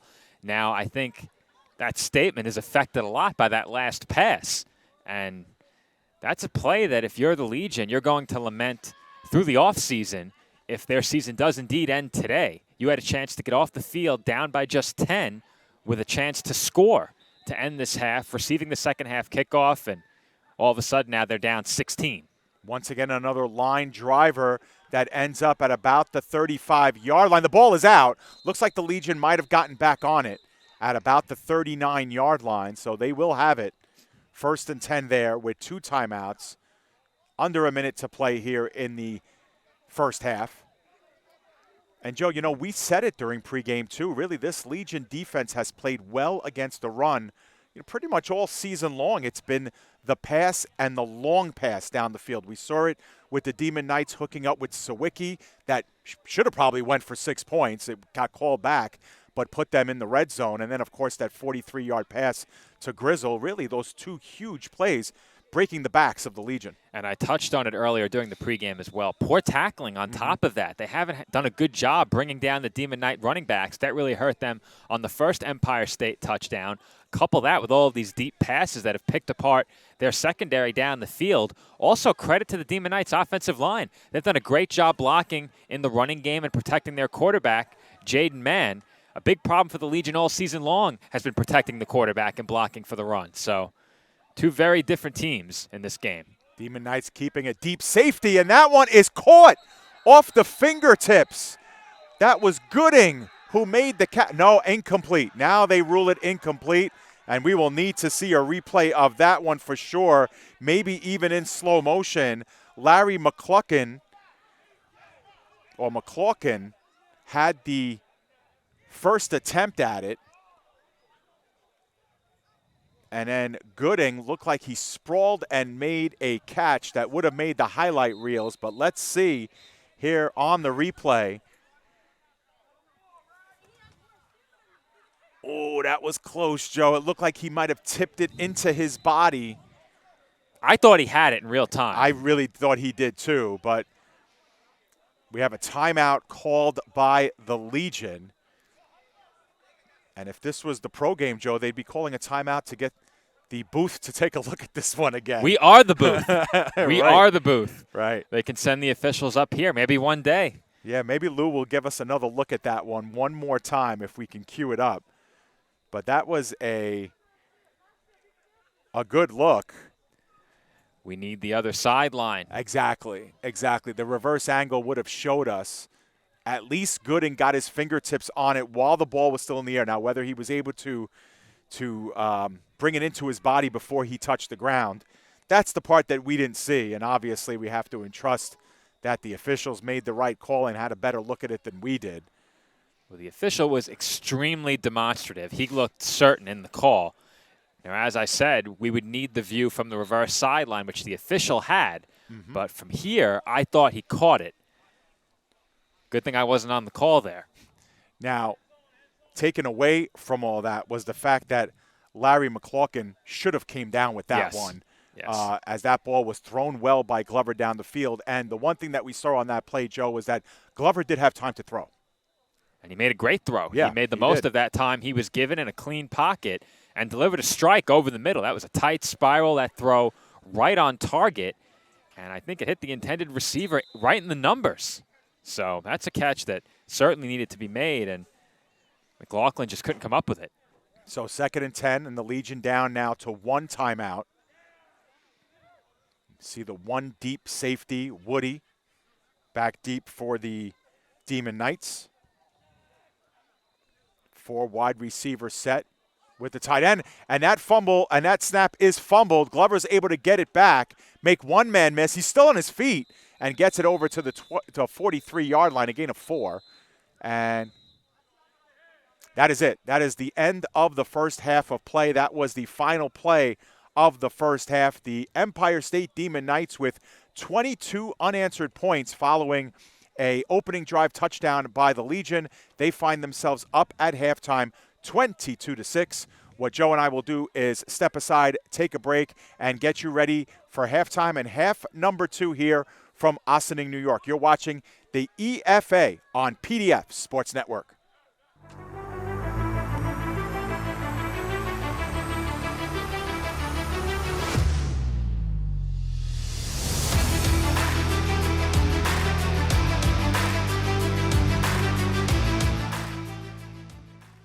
You can't have football without barbecue, and there is no barbecue without the Rib Room's Black's Barbecue, official partner of the Elite Football Alliance, serving up rib plates, chicken plates, and combo plates now.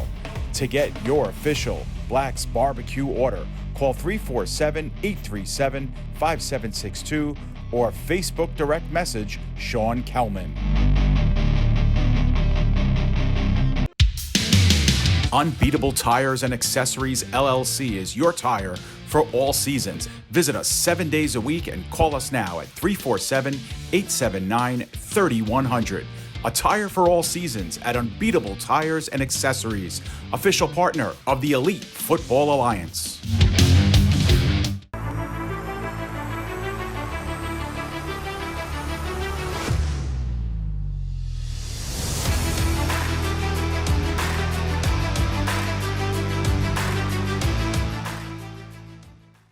Welcome back to Ossining, New York here, where it is essentially playoff football in the regular season. Win or go home. The Empire State with a 22-6 lead over the New York Legion here during halftime. And, Joe, it's been a very eventful season in the EFA, filled with a lot of eventful plays, and you and Nick had one a few weeks ago. We sure did. Now, you won't be able to hear me speaking over this replay, but you will hear my call, you will hear my reaction in the moment, and you will hear Nick's reaction in the moment. And then after you get a look at this replay from our last broadcast, we'll take a look at the ruling and what was told to us during that game and how it all went down. Lewis, cue it up. Let's get a look at that play from our last broadcast. Man in motion is James Cole. 3 receivers now to the left of Cologne as that snap is high. And it is tipped by a Bear and recovered for a New York touchdown. On the recovery, DeJuan Williams takes it into the end zone. And for the second time tonight, the Gators snap the ball high. This time it goes for 6 the other way. Okay, so there you just saw it, a very controversial play from our last broadcast. At the time, we sent our engineer, Patrick Fleming, down to the field to do some investigative reporting. He got in touch with the commissioners who were all there along the sideline. They had gotten the ruling from the officials. We had a massive discussion out on the field between commissioners, coaches, and officials. The ruling on the field during that game was an illegal forward pass by the defense. That's all that was given to us. It was not explained further. After doing some due diligence and some research following the game, and with some help from Gators head coach David Patterson, who to his credit was right on top of it during the game, he immediately said that was an illegal play. This is what we found. Now, for our viewers who remember it, a few years back, there was a playoff game between the Detroit Lions, that's how you know it was a long time ago, and the Seattle Seahawks. There was a playoff game between the Lions and the Seahawks, and Bobby Wagner, on the final play, the final offensive play for the Lions, batted the ball through the back of the end zone to force a touchback. Now, when he did that, that was an illegal play because he batted or punched a loose ball toward the opponent's goal line. The spirit of that rule is to prevent players from doing what Wagner did, forcing a touchback or slapping the ball up the field to give the offensive team worse field position. Now, while the call was correct in our game between the Gators and the Bears, in my opinion, the call was against the spirit of the rule. The batting of the ball was done in order to assist a recovery. It was not done to force a touchback.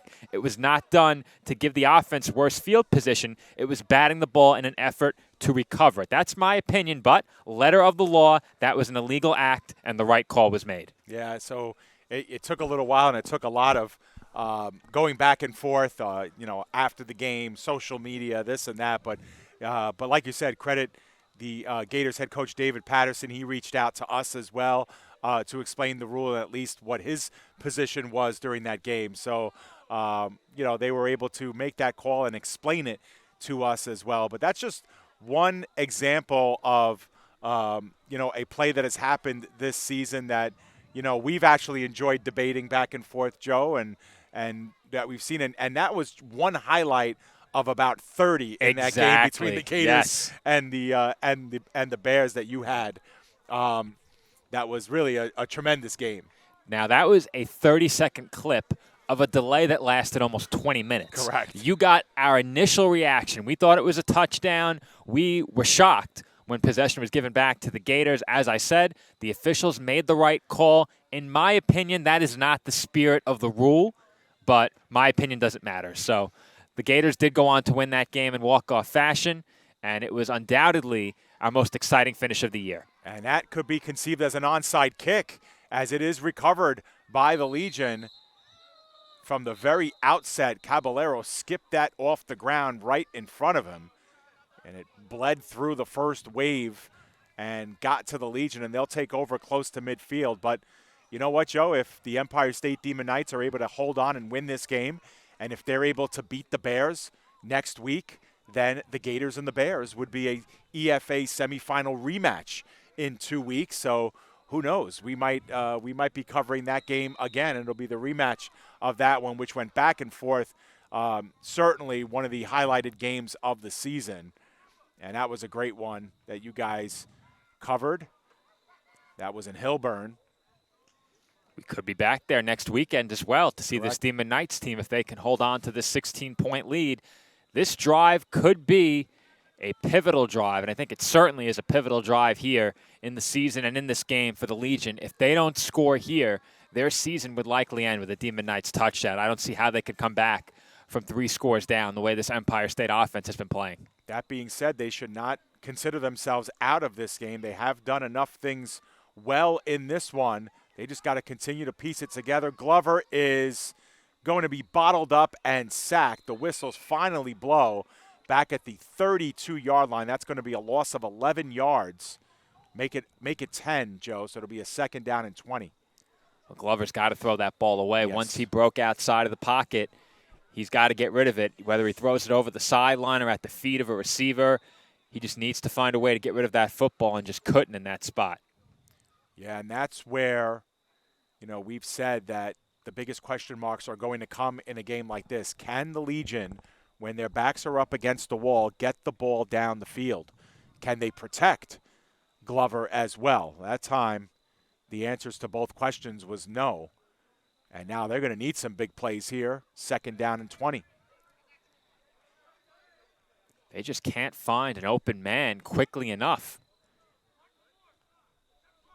Right, and on a 2nd and 20, you'd expect the Demon Knights to bring some pressure here. We'll see. They do bring 5. Glover passing it out, and the pass is complete to Terrell Christian. His first touch offensively today gets them back to about the original line of scrimmage, and it will be a 3rd and 11. Well, that's as quick of a pass as we've seen outside of a screenplay from this Legion offense in this game, but that's a nice gain on the play to set up a 3rd and long, but a bit more manageable than where they started at 2nd and about 20. And I think this is 4-down territory if they get close, Dave. If they get within 4 or 5 yards, they have to go for it. Yeah, if they can cut this in half, that would be ideal because it leaves the door open for a run or a pass. We'll see here.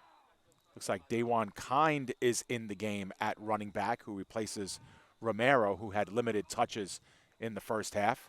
Glover back to throw in the flat to Dajuan Kind, but a nice job, and we're going to have a late hit in the backfield. Joe, Glover was taken down by Chris Jean-Pierre Jr., and it is going to be roughing the passer, so this is going to be an automatic 1st down after the Demon Knights made a nice play defensively to sniff out that screen. And that's a couple of really bad penalties in this game for Empire State. They would have been off the field there. I don't think the Legion were going to go for it there on 4th and very long ahead of that late hit. And that is certainly the right call there. There's no doubt about it. That wasn't necessary in the least. No. And instead of wrapping up the quarterback, they just popped a shoulder into him.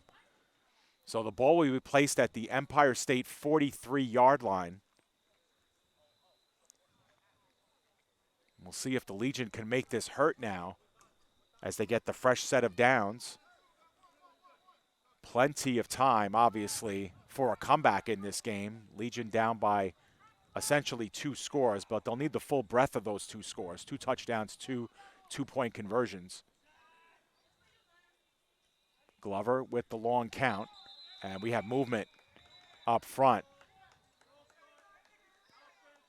And those are penalties this New York offense simply can't afford. They were just given 15 for free, and they give 5 back. Right. Yeah, and on their first and 10, they get thrown back for a 10-yard sack on first down. Now they have to deal with a 1st and 15. But on a team that has been starved for offense, that is certainly one of the things that we've talked about with the Legion in the past. They have to limit their opponents to just the other team and not hurt themselves with penalties and turnovers. We saw one of those earlier today as well. And then a penalty on a turnover that they committed along their own sideline. It negated a huge return on a pick. So on 1st and 15, Glover will work out of the shotgun. Motioning out was Christian.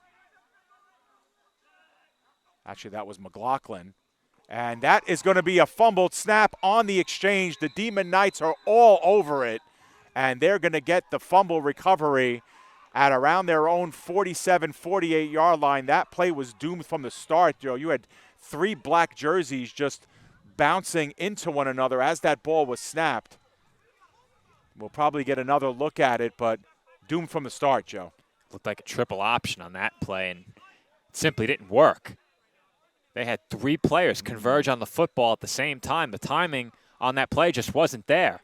Christian was coming across on the sweep, and out of the backfield, he was met by the running back. And there are players getting into it on the Legion sideline. Daewon Kind is not happy, and a lot of hot tempers down there as the Legion recognizing that they've lost an opportunity there, and now they have to turn it back to their defense to get the ball back. And I think it's fair to say they have to come away with a stop on this drive, and in my opinion, if they do not, their season is likely over.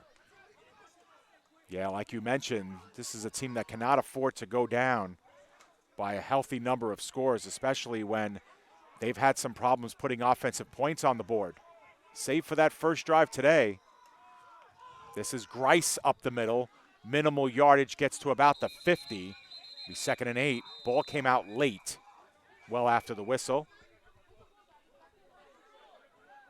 Forward progress of the back had been stopped, fortunately so for Empire State. And if there's one positive takeaway from that drive for the Legion, it's that not a lot of time came off the clock.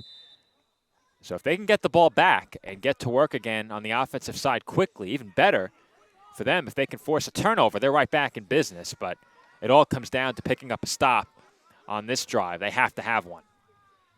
Yeah, and you'll see the Demon Knights take their time as well, getting to the line of scrimmage, snapping the ball with just 1 or 2 seconds left on the play clock.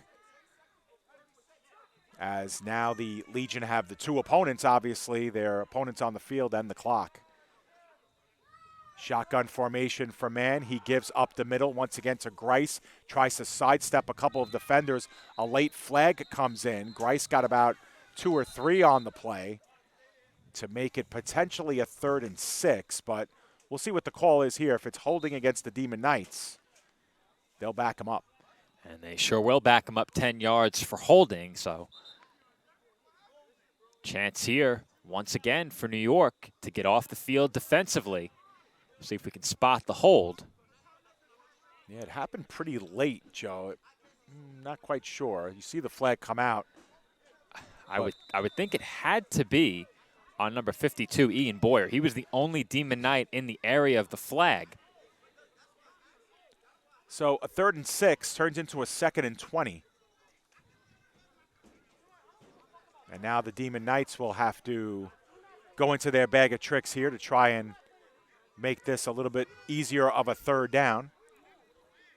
Demon Knights, we've seen them employ jet sweeps and end arounds. You have Grizzle here along the near side. If they don't go deep, that's one thing to look out for. Maybe a screen on the left side as well with trips lined up over there. Legion will work with 2 deep safeties. Close to 15, 20 yards beyond the line of scrimmage.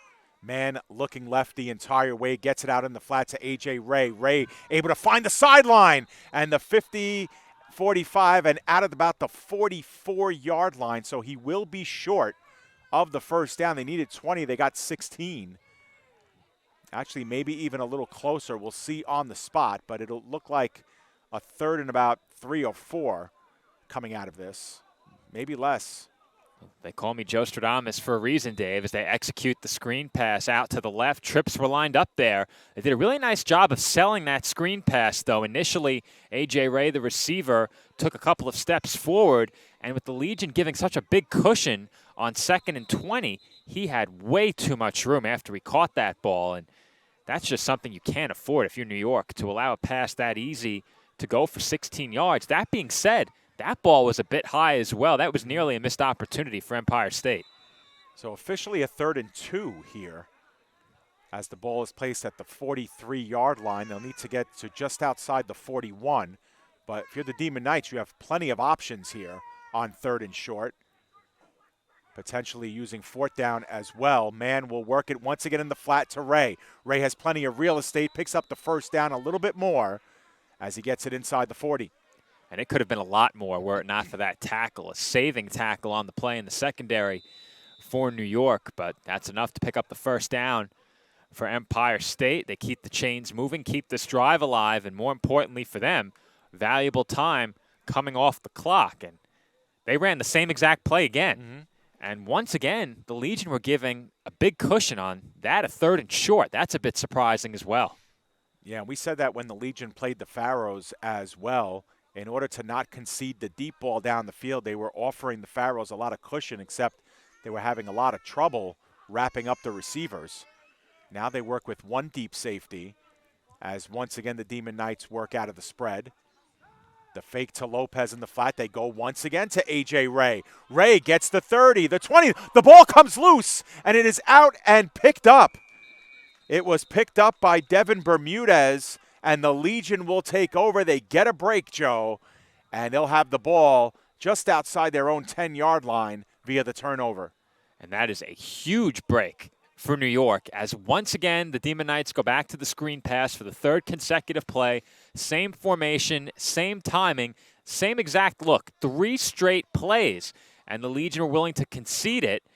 And we'll see who forced the fumble. It looks like that was number 23 for the Legion, Chakazulu Davis, who forced that fumble, and that is a huge play by Davis. Didn't give up on that one. Chased the ball carrier Ray down from behind and was able to punch the ball out. And then on the recovery in the secondary for the Legion, I believe that was Bermudez. So a huge play for New York. And with this drive right here, their season may be on the line. They need a score, and they need it now, as they are backed up against their own end zone. I'm not sure how many more possessions they're going to get in this game, as we are now at the very least at the midway point, perhaps getting a bit later into this 3rd quarter. So this drive, once again, a huge one for the New York Legion. Yeah, and that last drive ended in a fumble for the Legion, as well as a misdirection play or triple option went awry. And we'll see if the Legion try to simplify things here, Joe, and just kind of pitch and catch on this drive and try to establish their run a little bit. They still don't have to abandon that run game here in the 3rd quarter, but like you said, they need some scoring. I don't think we're going to see the triple option again. That's my bet. 1st and 10 officially from the 20, and that ball is fumbled, and it ends up into the arms of Glover again behind the line of scrimmage. I thought the exchange was good, Joe. It's just a botched entry into the midsection of the running back, who I think was kind on that play. Oh, no, it was Romero. I'm sorry. Romero came back in. We'll see if we get another look at it, but it looked like the exchange was good. And then, yeah, Romero just kind of never really got full control over it. That's not on Glover. I think he was expecting Glover to keep it. You think? Yeah. Based on that play design, I don't see how the quarterback would keep that. It didn't look like an option play, but that was a perfect exchange, like you said. And the only part of it that wasn't completed was the securing of the football by the back. And working backwards again on 1st down. That was a loss of 7 on the play. So now we're looking at 2nd and 17. Already in the shadow of their own goalposts. Long count by Glover. He controls, now throws in the flat, and that one nearly picked off. very nearly picked off. Looked like it was number 22 on the play, Joshua Barker Ortiz. They saw it right away. They had 2 defenders in the neighborhood lining up against Terrell Christian. 3rd and long. And I'm not sure what you can look to do in this spot. If you're the Legion, do you just run the football and try and give your defense a chance to get another stop as you got a second look at that near interception? But there aren't many in the playbook for 3rd and 17, even fewer in the playbook for 3rd and 17 in the shadow of your own goalposts. Well, maybe, Joe, again, going back to those design draw plays for Glover that kind of burned the Demon Knights early in the game. Now, on 3rd and 17, are you expecting that if you're the Demon Knights defense? Perhaps not. Perhaps you can catch them susceptible to that again, but they're going to need the big yards. Demon Knights just rush 4, and Glover's in big trouble. He does turn it loose and gets close to the 10-yard line. Maybe 3 yards shy of the original line of scrimmage, but it will be 4th and long. And it looks like we will see Golden come out for the punt.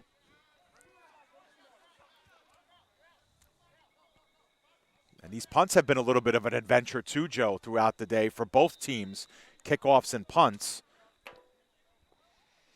Have we seen a punt return yet? The kickoffs have been really tricky at times, but I'm not sure we've seen a punt return yet. Maybe one for a couple of yards by Empire State, but that might be it.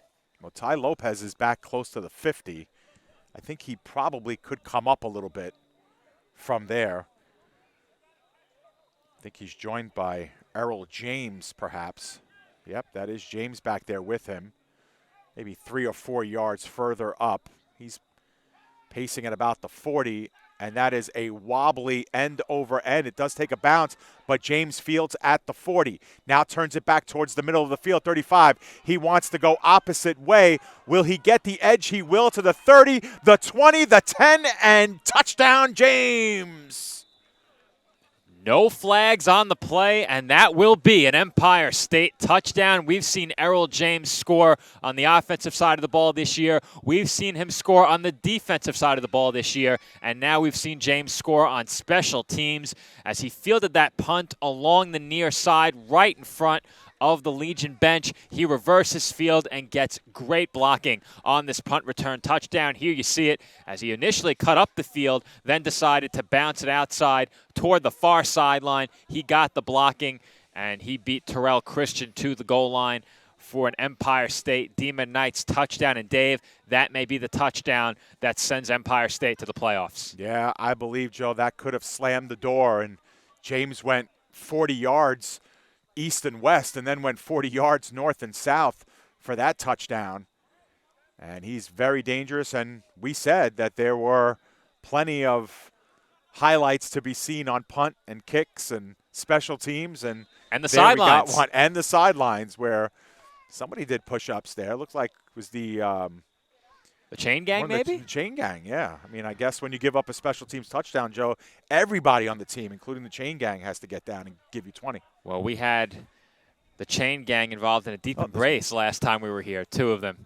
Well, now there's more push-ups going on down there as well with the chain gang. But we'll see our 2-point conversion here with the score 28-6. Demon Knights looking to hit the 30-point threshold here.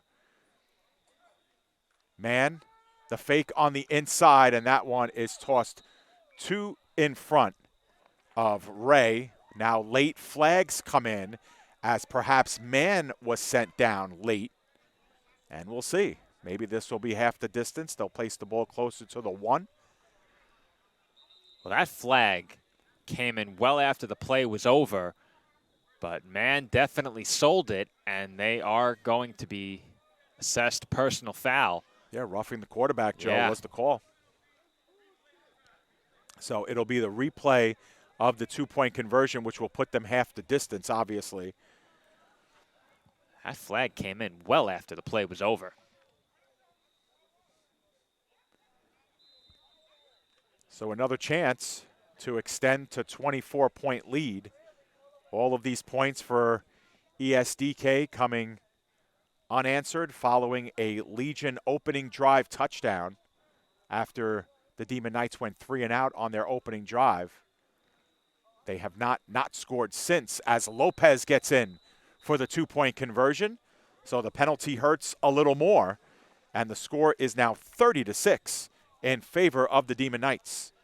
3-possession game. The Legion need 3 touchdowns, each paired with a 2-point conversion. They'll get to work on offense very late now in this third quarter. And I think it's fair to start perhaps looking ahead now to what Empire State may face next week. As we mentioned during the pregame, should Empire State win this game, and right now it appears as if they're in a great position to do so, they do have the New York Bears awaiting them next week in Hilburn if they can come away with the victory, as we get a look around Ann M. Dorner Field here in Ossining, New York, and a look at the potential playoff bracket scenarios. This was the potential scenario heading into today's game. There you see the possibilities for the 3 seed entering the day.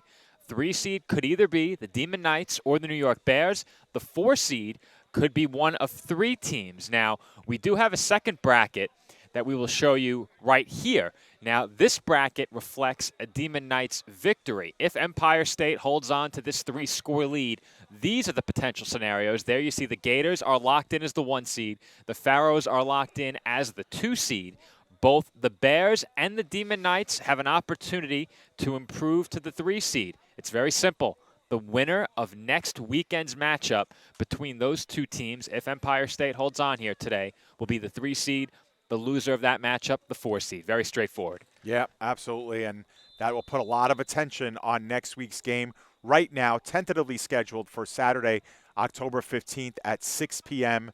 in Hilburn, New York, obviously the home site of the New York Bears, a game that was supposed to have been played last week that was canceled, and with the condition that if the Demon Knights won this game, they would play it next week, and that's what it's looking like so far. But the Legion do have a quarter and change to respond and throw a crowbar into things as Caballero gets into that one and sends it deep. That is finally fielded at about the 5-yard line. Not with a lot of room, but spinning and twisting is Shane Barker, who gets it past the 20 to the 22. And that's where the Legion will take over. And, Joe, the Demon Knights and Bears was a game that you covered earlier this season at Granny Road Park in Medford, New York. And that one was a very heated game. Demon Knights took a lead into halftime, and then the Bears erupted for, I believe, 16 points in the second half to take that win 22-12. Well, the Demon Knights in that game came out very strong, marched straight down the field on their opening drive and scored a touchdown, much like we saw the Legion do in this game. And as you said, Dave, Empire State had the lead at the halftime break.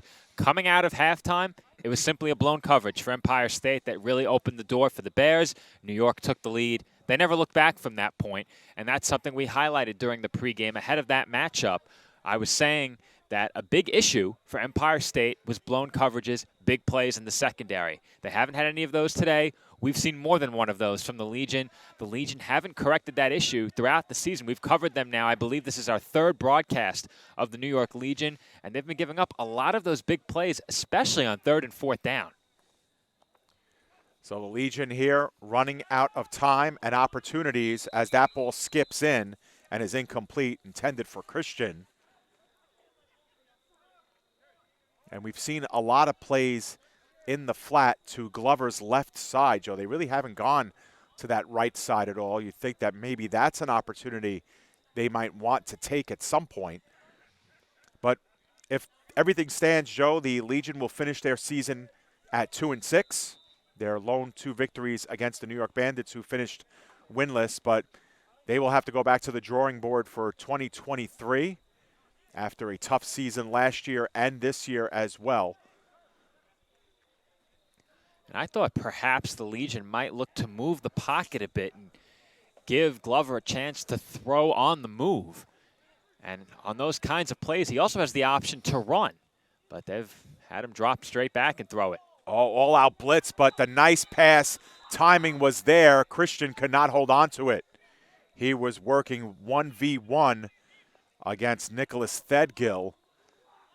And that was a pretty good pass by Glover, considering that the rush was coming in hot. When he's had the chance to set his feet, square up, and throw, he has made some good passes in this game. That very well may have been the best of them, and that one just hit Christian right in the hands. Here you'll get a look at it. Look at the pressure in his face, and he threw his man open. Because when that ball came out, Christian was double covered. Now, that looked like a post route, perhaps a quick slant. Tough to tell from our perspective, but either way, that was a perfect ball from Glover, and Christian couldn't reel it in. Yeah, and everything has to come out quick out of Glover's hand, considering the heat that he's been under. And the Demon Knights now with 6, 7 players crowding the line of scrimmage. And once again, they bring in some heat, but Glover's going to tuck it down and run with it. He gets to about the 30-yard line. He'll be just a little bit short of the first down, perhaps a yard. Obviously, the Legion with no choice but to go for it here, as they are down by 24 points, which equates to 3 touchdowns and 3 two-point conversions. That is a huge hill to climb in a quarter and maybe just a little bit more than that.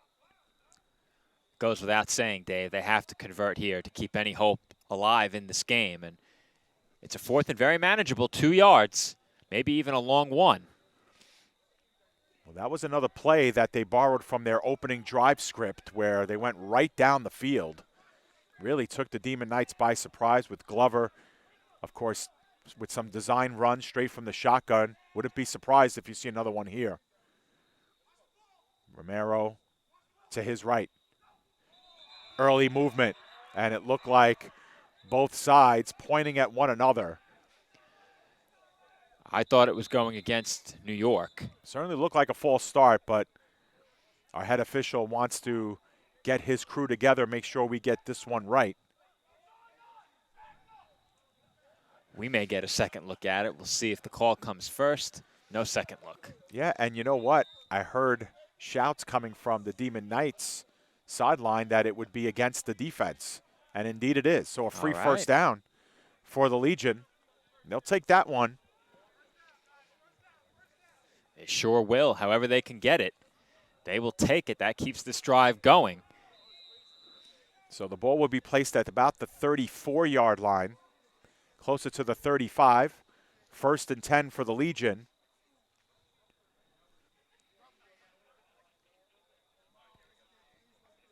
Sun has officially set behind the trees here in Ossining.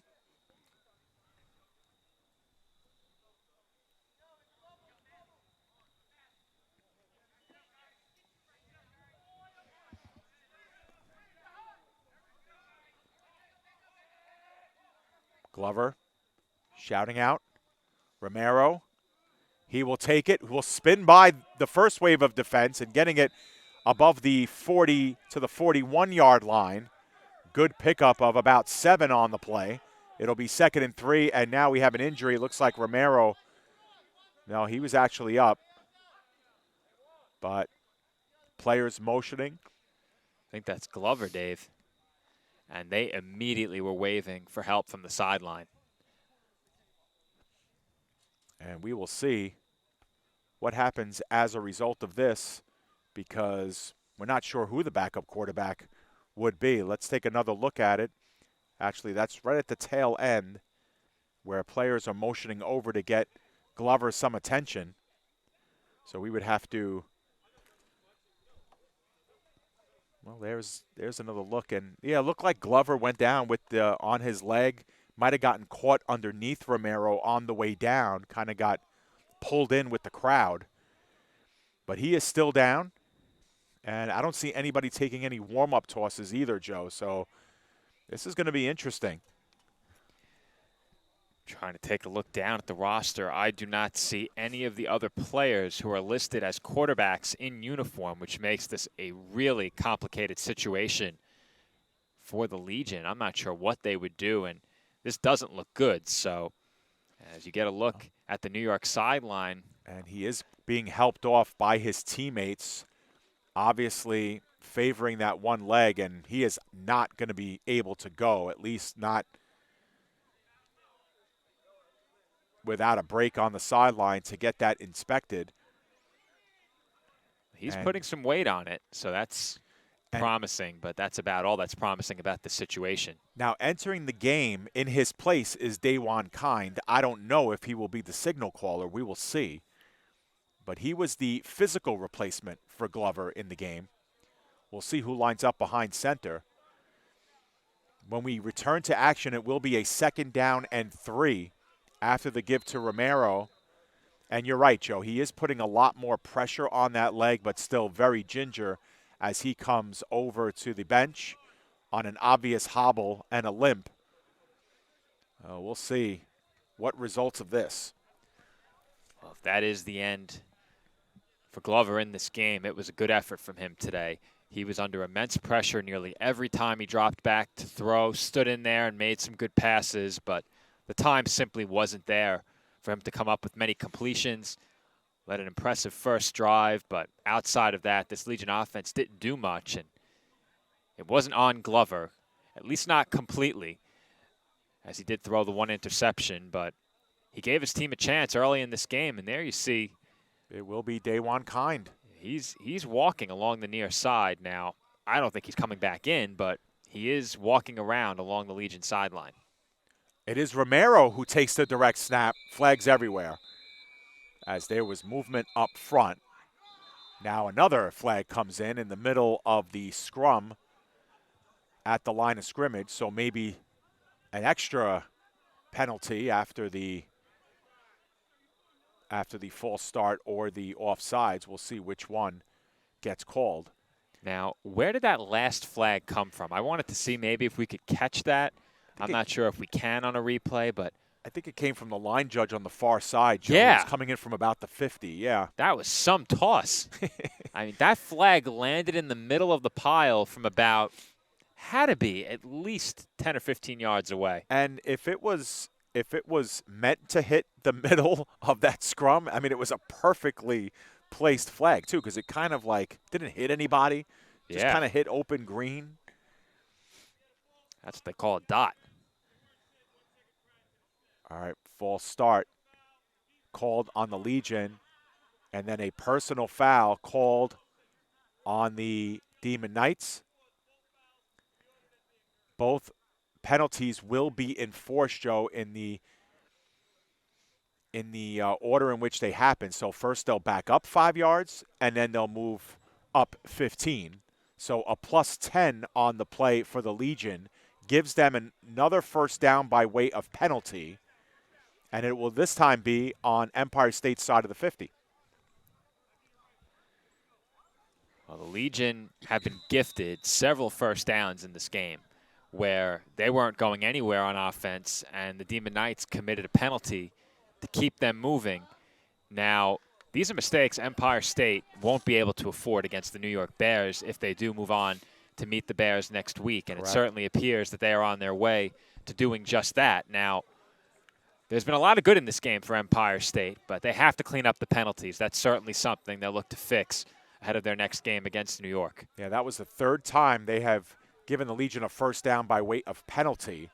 Once again, Daewon Kind is the new quarterback for the Legion, and now we have a whistle, and that's the end of the third quarter. So as the clock was reset and put forward, that is the end of the third. So literally they'll just exchange sides, as this one will come on the 49-yard line in the other direction. And the Legion officially, Joe, 15 minutes remaining in their season. They need points in bunches, and they'll have to do it on the arms and potential legs of their backup quarterback in this one, Daewon Kind, listed as a 5'7" running back from Port Chester, New York, and Port Chester High School. Game is now on his shoulders with his supporting cast. And by statistical purposes, he is the 5th quarterback that the Legion have played this year. That's usually not a good thing when you have 3+ signal callers in a single season. He takes the shotgun snap. It is a direct run for Kind. He gets about a yard, maybe a little more. It'll be 2nd down and 9, but Karim McFarland was the opening day starter for the Legion. We saw a lot of Mike Fantroy this season. David DeSalvatore has taken snaps for the Legion at quarterback, and obviously today we saw Darren Glover, the signal caller, and now it's Daewon Kind. So 5 total quarterbacks for the Legion this season, and just like you said, Joe, that's usually not a good sign for a team, especially, Joe, in an 8-game season. Definitely, and that's a quarterback every other game and then some. And right now, anyway, Glover is upright on the sidelines looking to get back in. We'll see if his coaching staff allows him to do that. On 2nd down and 9, here comes the blitz on Kind, and that one is off the hands and blocked at the line of scrimmage, and it almost was caught on the fly by Jean Pierre. Now, I can't imagine that there were enough Demon Knights in coverage for every Legion receiver on that play. There was so much pressure at the line of scrimmage. Well, I'll tell you what, Joe, you have a 5'7" quarterback back there on an obvious passing down. You want to put a lot of bodies in front of his face and a lot of those arms up, and he wasn't able to get it through the line of scrimmage.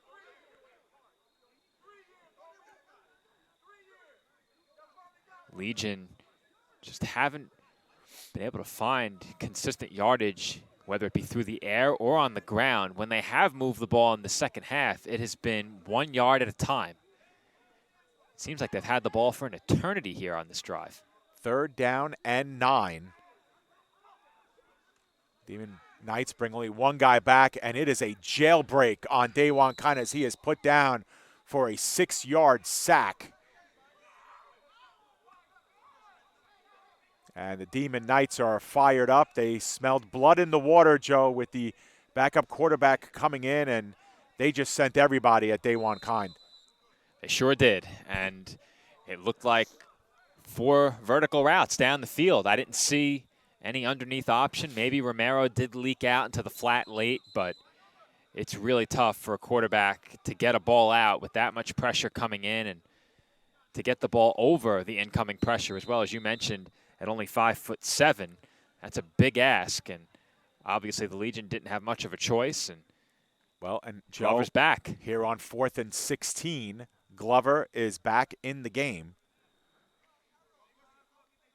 So obviously great to see that he is okay after he came off the field very gingerly, favoring that right leg. They're going to need that right leg to perform on this play. 4th and 16. Legion season on the line.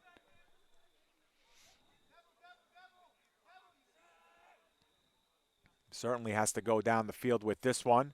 Once again, big pressure coming, and that one is too high off of the hands of Romero, who did have some real estate in front of him. He would have had to have made Nicholas Thedgill miss, but it'll be 1st down the other way, and the Demon Knights essentially could salt away the final 12, 13 minutes of this one, Joe, as they have themselves a big 24-point advantage, and provided they don't, really give this one away of sorts or turn the ball over, anything like that, they should have punched their ticket to an EFA playoff.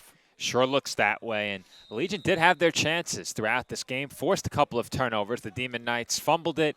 They threw an interception down in the red zone, and typically, if you have 2 red zone turnovers in one game, that does not bode well for your chances. But for the Legion, after that opening drive, they just had nothing offensively. They couldn't run the ball except from the quarterback position. Maybe had 1 or 2 nice runs in this game. They just didn't have the run blocking, and they didn't provide their quarterback, Darren Glover, with the pass blocking either, as blocking has been an issue all year long for New York, and we're going to have an illegal substitution on Empire State here. They'll move back 5 yards, but you said it, Empire State can look to run out as much of the remaining time as they can on this drive. No urgency for them to score, and I think it's fair to say we can pencil them in for a matchup next Saturday against the New York Bears. Right, so Demon Knights and Bears next week. The winner gets the number 3 seed in the 4-team playoff. The loser gets the number 4 seed.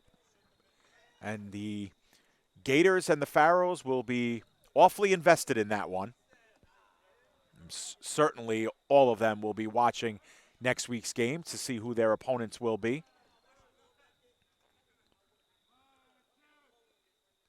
Man on 1st and 15 will give the sweep over to Lopez. He's got a lot of room. He gets to about the 35-yard line and the first down marker, maybe a yard shy. It will be a penalty on the play, however. In the vicinity of what we think would be holding, there's 2 different flags down.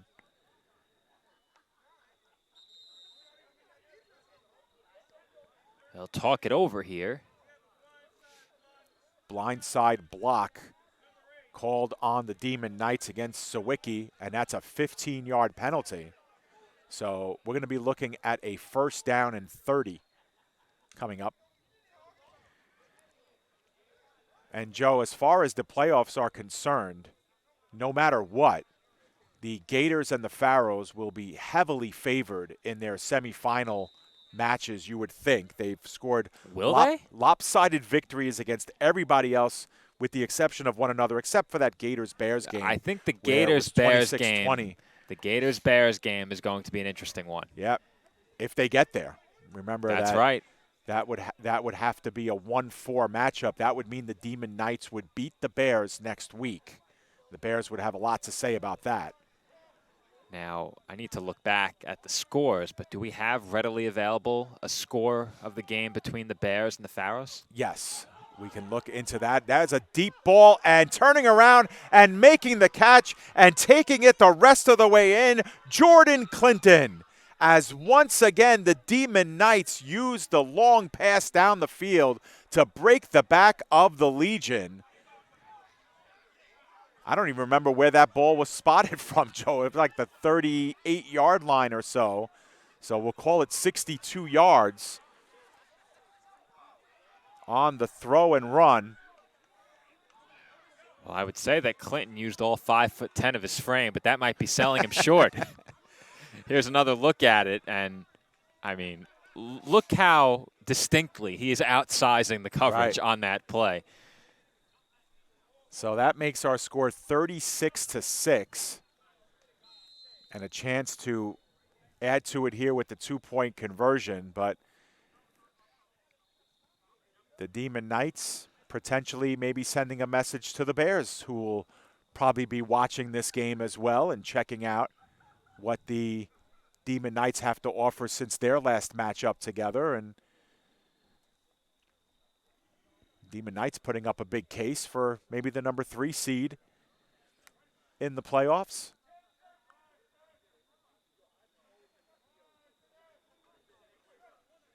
Direct snap, man will take it himself, untouched, and in for the 2-point conversion.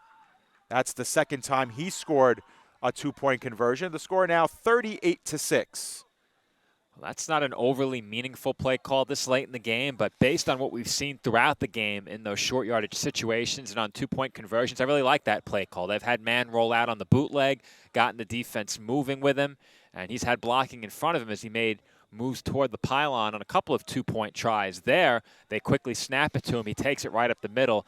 I'm pretty certain that the Legion defense was not looking for that call in that spot, and I really like that play call by Empire State. And, Joey, we've covered 3 Legion games this season. In the first one, you and Nick had the call. The Legion were down only 6-0 to the Gators very late in the first half. And then a big turnover led to a couple of quick scores, and then the wheels kind of fell off. And they lost that game by about 40 points. And then the game that you and I covered with Legion Pharaohs, the game was only 6-0 at the end of the first quarter. The Legion had blocked a punt. It looked like they were going to be in great shape, and then the wheels fell off again. The Pharaohs ended up recovering that punt, keeping possession. The next thing you know, the Gators lose the game 74-6. Well, here's another example, Joe, where the Legion come out, they grab a 6-0 lead. The score is only 8-6 after the first quarter, and again, the wheels just come off, and now we're looking at a 32-point deficit. It's just the Legion just cannot seem to get past, a a good start. They can't seem to extrapolate that over 60 minutes. I think the biggest thing the Legion need to address in the offseason is the blocking. Right. The quarterbacks have had no time, and there haven't been running lanes. Now, part of that is playing from behind, and when you're playing from behind, the defense can take a lot more chances. So you'll see more blitzes, and you'll see the defense really begin to come after you and try and put games away, especially when you haven't proven throughout the course of a season that you can block against those blitzes and set up some run lanes with your run blocking. And I think that's something they'll have to address for sure this offseason. Short kick played on the fly at about the 40, and close to midfield will be Devin Bermudez on the return. So again, the Legion will have some pretty decent field position and try to muster something here in the fourth quarter and try to add some points to that final score.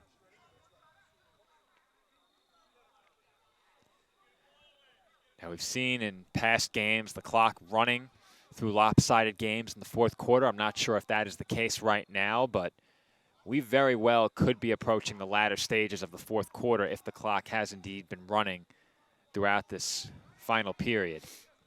And Joe, we wanted to find out about how these teams have done in the playoffs. The Gators, they defeated the Bears by a score, I believe, of 14-0. Yes. Earlier in the season. And then, of course, in the game that you played in the return game at New York, the Gators winning by just 6. So those were two really close games for all intents and purposes. And then, of course, we saw the Bears take on the Pharaohs in the opening game of the season where the Pharaohs won by 14, 26-12, in a game that was 12-12 going into the fourth quarter.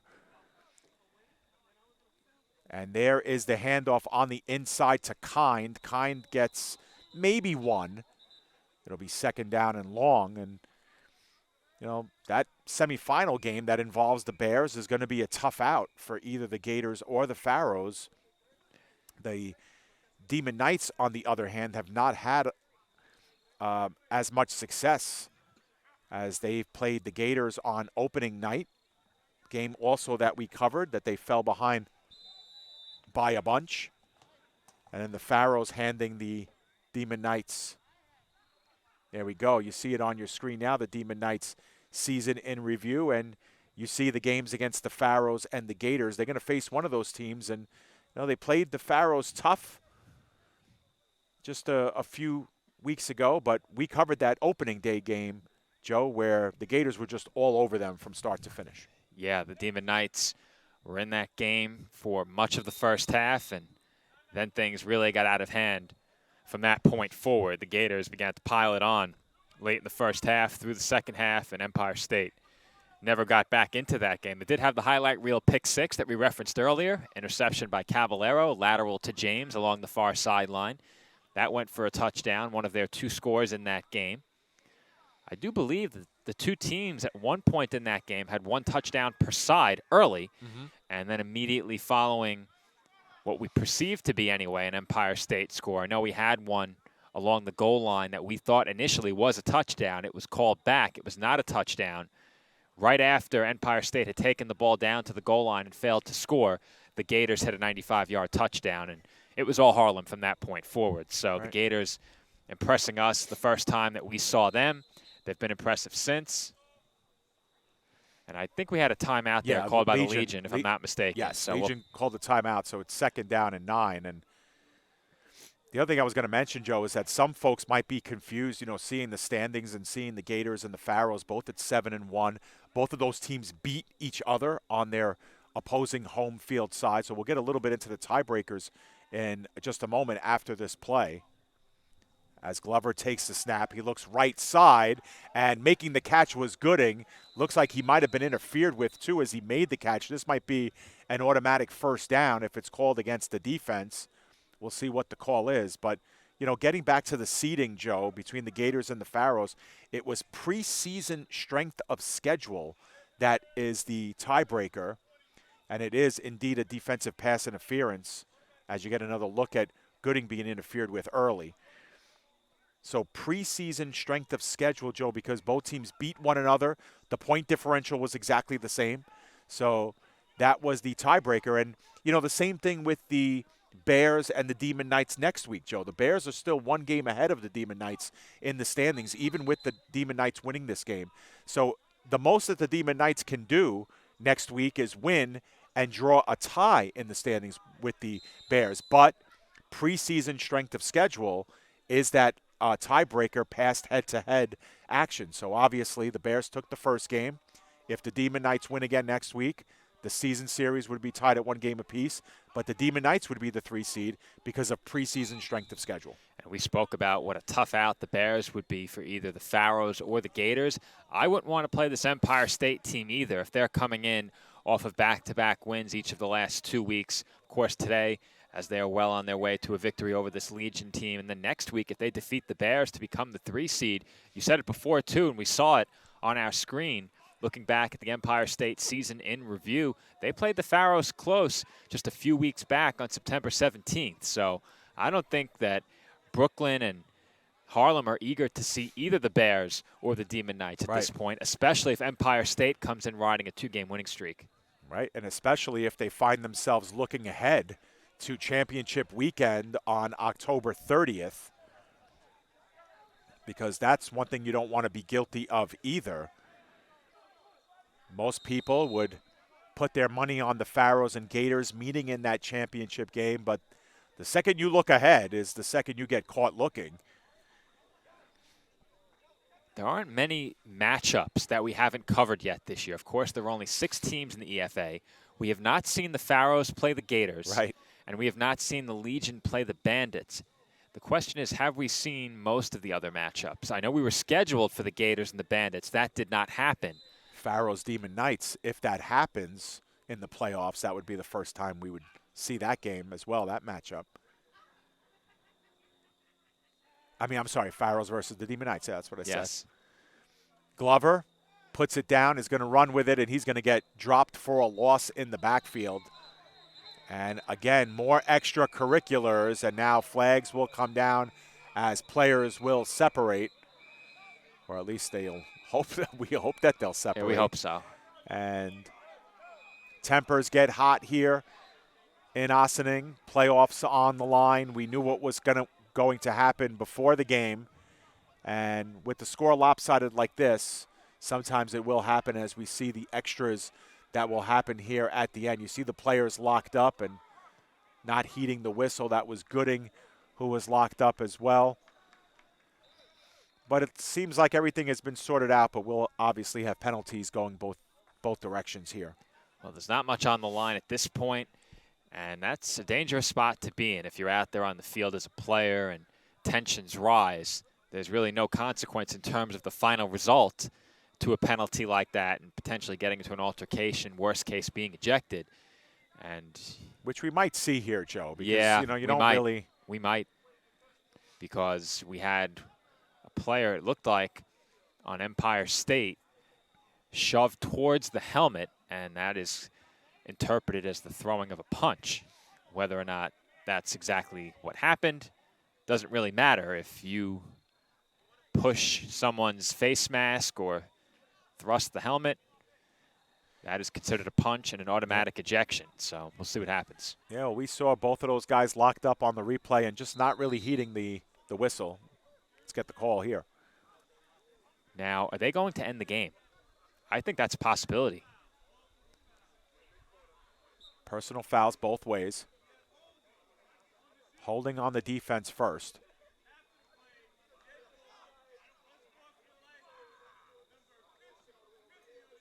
Unsportsmanlike, 50 on the Legion.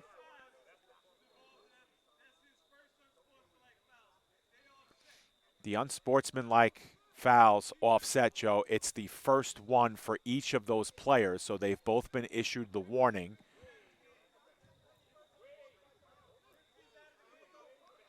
Number 50, they're saying for the Legion, has been ejected from the game. Number 50 on the Legion roster is non-existent. There is no 50. I think it was 50 of the Demon Knights. I think they have it backwards. Because 50 on the Demon Knights certainly was involved. Yeah. It was 50 on Empire State who was ejected, not 50 on New York. Yeah. Unfortunately, it wasn't. Yes. Okay, I agree with you. It was the Jaquan Weiss was the player who was ejected. 100%, Joe, 100%. So he's out, and they, as you can see, they're going to spot the ball at the 33-yard line. So it's going to be a 2nd and 5, I think. Well, now they're moving the ball back to the 38-yard line, which is the original line of scrimmage, and it'll be a first down. So I guess maybe that was the result of the defensive holding penalty that gives them the automatic first down.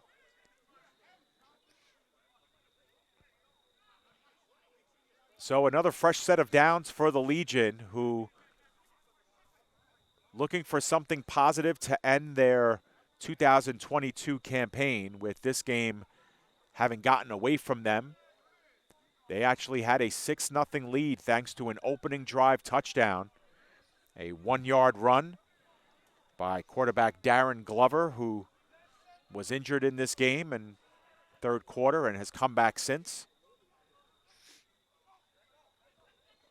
Quick throw into the flat for Christian. He gains the 40 and is closing in on the 35-yard line before he gets tossed out of bounds. Gain of about 3 on the play. It'll be 2nd down and 7. Clock stops there. We haven't gotten a signal in quite some time regarding how much time is left. The 2-minute warning, I do not believe, has come yet. So we still have some time left in this game. And for this Legion offense, you know you'd like to get at least one more score up on the board before the season ends. I highlighted it earlier in the game. They have not scored more than 14 points in a game yet this season. And it does not appear that that's going to change here this afternoon. They would need 2 more scores to surpass the 14-point mark. Certainly something that they'll have to go back to the drawing board in time for next season. You know, the Legion are one of the staples of the EFA. They've been in this since the outset of the league. This is the EFA's 5th season, an offshoot of the 5-Star Football League. Here comes heavy pressure down the heart of the field, and the catch is made for a first down. Inside the 15, Eric Holden making the catch. What could be the Legion's largest positive play of the game, certainly of the second half. And the way they're hurrying to the line, they may be short on time. Well, they need a lot of points, and they need them quickly. So the 2-minute offense in effect here. They got some blocking on that play. That was the key there. Clean pocket for Glover and a false start here. Plenty of movement on that for both sides. Both sides pointing in the other's direction.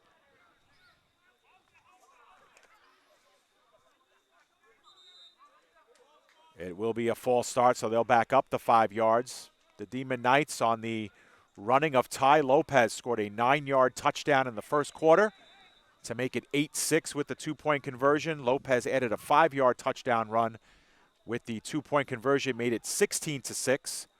And then it was Jaden Mann working it down the field. A 43-yard pass to Grizzle made it 24-6 right before the half.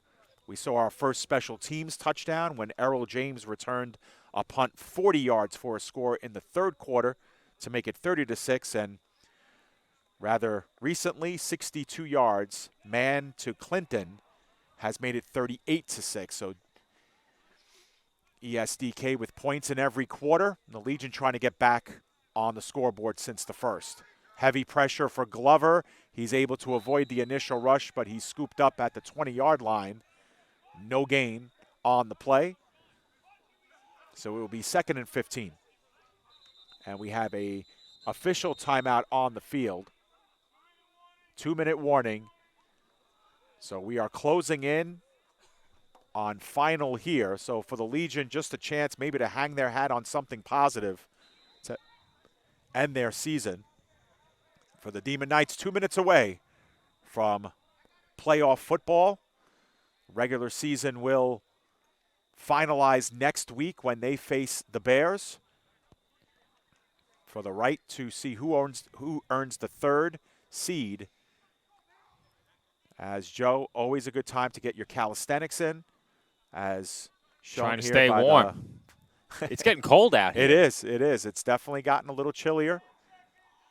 It's gotten a little nippy, says Lewis. Only. I agree. Yep. I agree.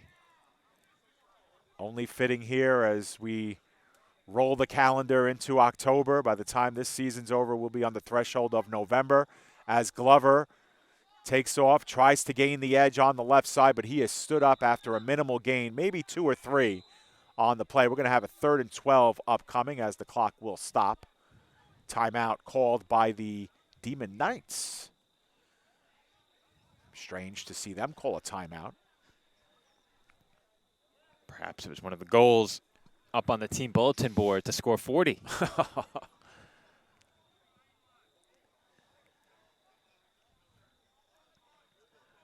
Legion will have 2 more shots at it here from just inside the red zone, unless they can pick up a first down. So, Joe, going into next week's game, since we know it will happen, what do you think about that game being played in Hilburn for the number 3 seed? I mean, you got to see both of these teams up close earlier this season. What are your thoughts going into that one? First and foremost, I said it before, the Demon Knights have to clean up the penalties. And then if they can do that, they should put themselves in a position where at the very least they're competitive in that game. But in order to win the game, they need to try and avoid surrendering the big plays that we saw them allow against the Bears last time those two teams met. Too many big plays that Empire State allowed, especially on 3rd and 4th downs. And not only on 3rd and 4th downs as we have a false start, but on 3rd and 4th downs and long for the New York offense. Time and time again, Empire State could not get off the field on 3rd and 4th down. That let the Bears hang around and stay in that game. Ultimately, those big plays won the Bears the game, and the Empire State offense really fizzled out in the second half as well. They need to play a full 4 quarters in order to compete with the New York Bears team that took the Harlem Gators to the brink when they visited them just a couple of weeks back. Here on the PDF Sports Network, of course, we covered that game. You saw a clip from it during halftime as we took a look back at the controversial batted ball call. And that's one that if the Bears, meet the Gators again, we're going to replay that quite a few times during that pregame as well. And that'll be replaying the heads of a lot of those players as well, as I don't think some players have still gotten over that call. But in any event, the standings are where they are as we have a 3rd down and 17. Glover looking left, now looking right, finally has some time, tucks it down, but he's going to get sacked at the 30-yard line. As there to wrap him up was Toussaint Cummings. And on 4th down, we'll see if they even get another play off here, Joe. 4th and, I don't know. We'll have to trust Lou with the spot here. The Demon Knights called timeout, Dave. Yeah, Demon Knights want the ball back. It's that simple. Either to run up the score or to take a victory formation. We don't know.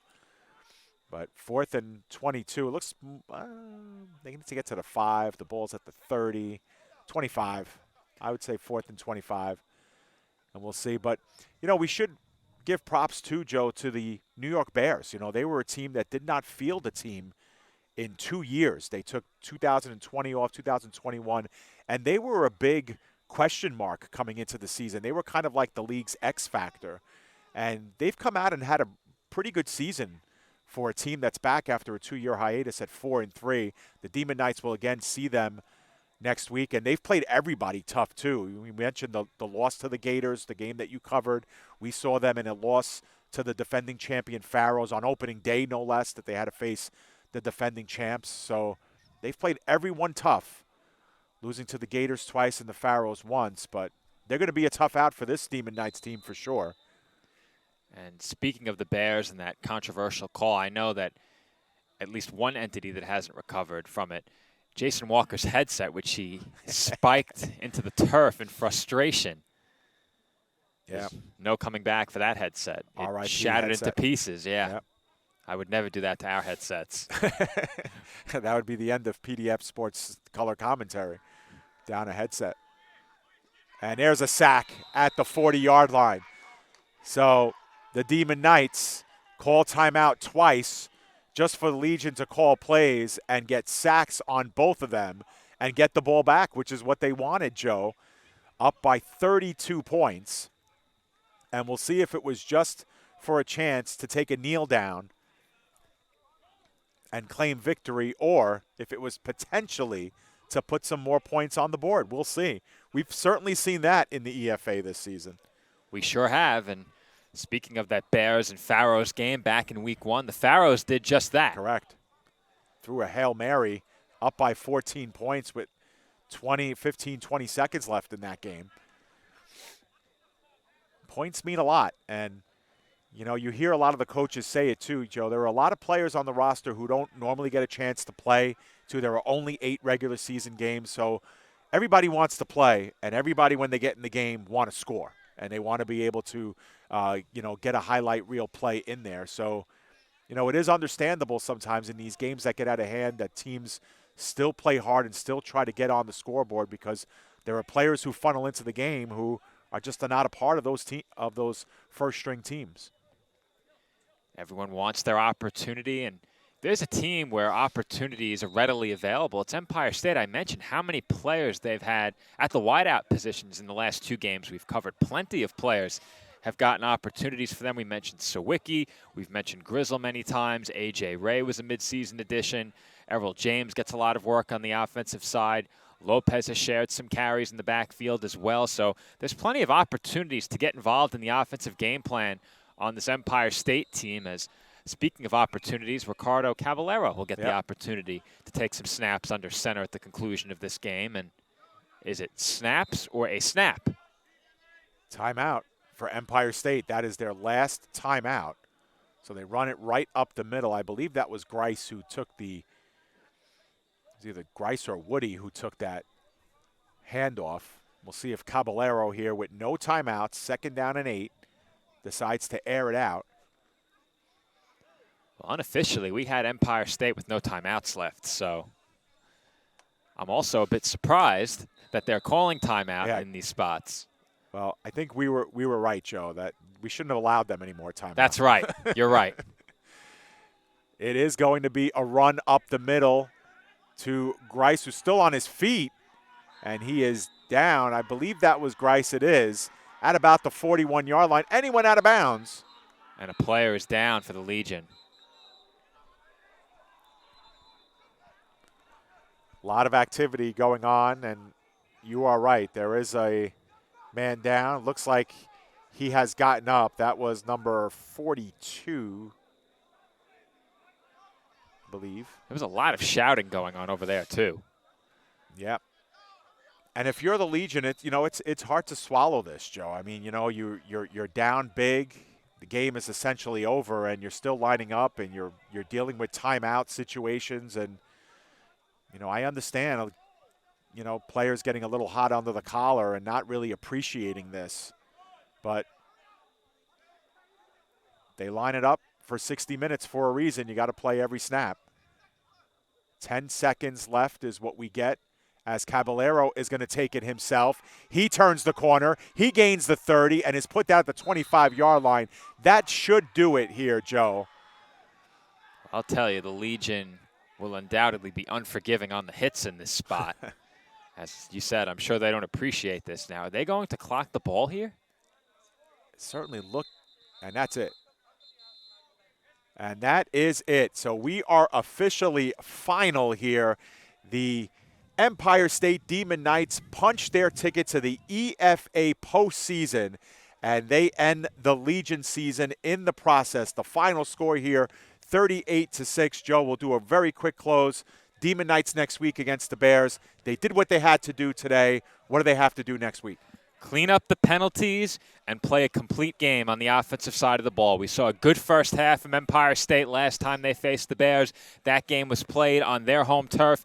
Next week, they need to show up for 4 quarters, clean up the bad penalties, and really make the Bears work on the offensive side of the ball. Don't give up those big plays. None of those blown coverages in the secondary. They won't be able to afford them. The Bears will be well rested and ready to go next weekend. Absolutely. So with one more game remaining in the regular season, We know what the playoff field will look like. We know the teams. We just don't know the seedings. That will be determined next week in the final regular season week of the EFA. Once again, your final score here from Ossining, New York. The Empire State Demon Knights 38 and the New York Legion 6. For everyone here at the PDF Sports Network, I'm David Pizzuto for Joe Foreman, wishing you a very good night and a very good rest of the week. Once again, your final score 38-6 on your home for the EFA. It's the PDF Sports Network.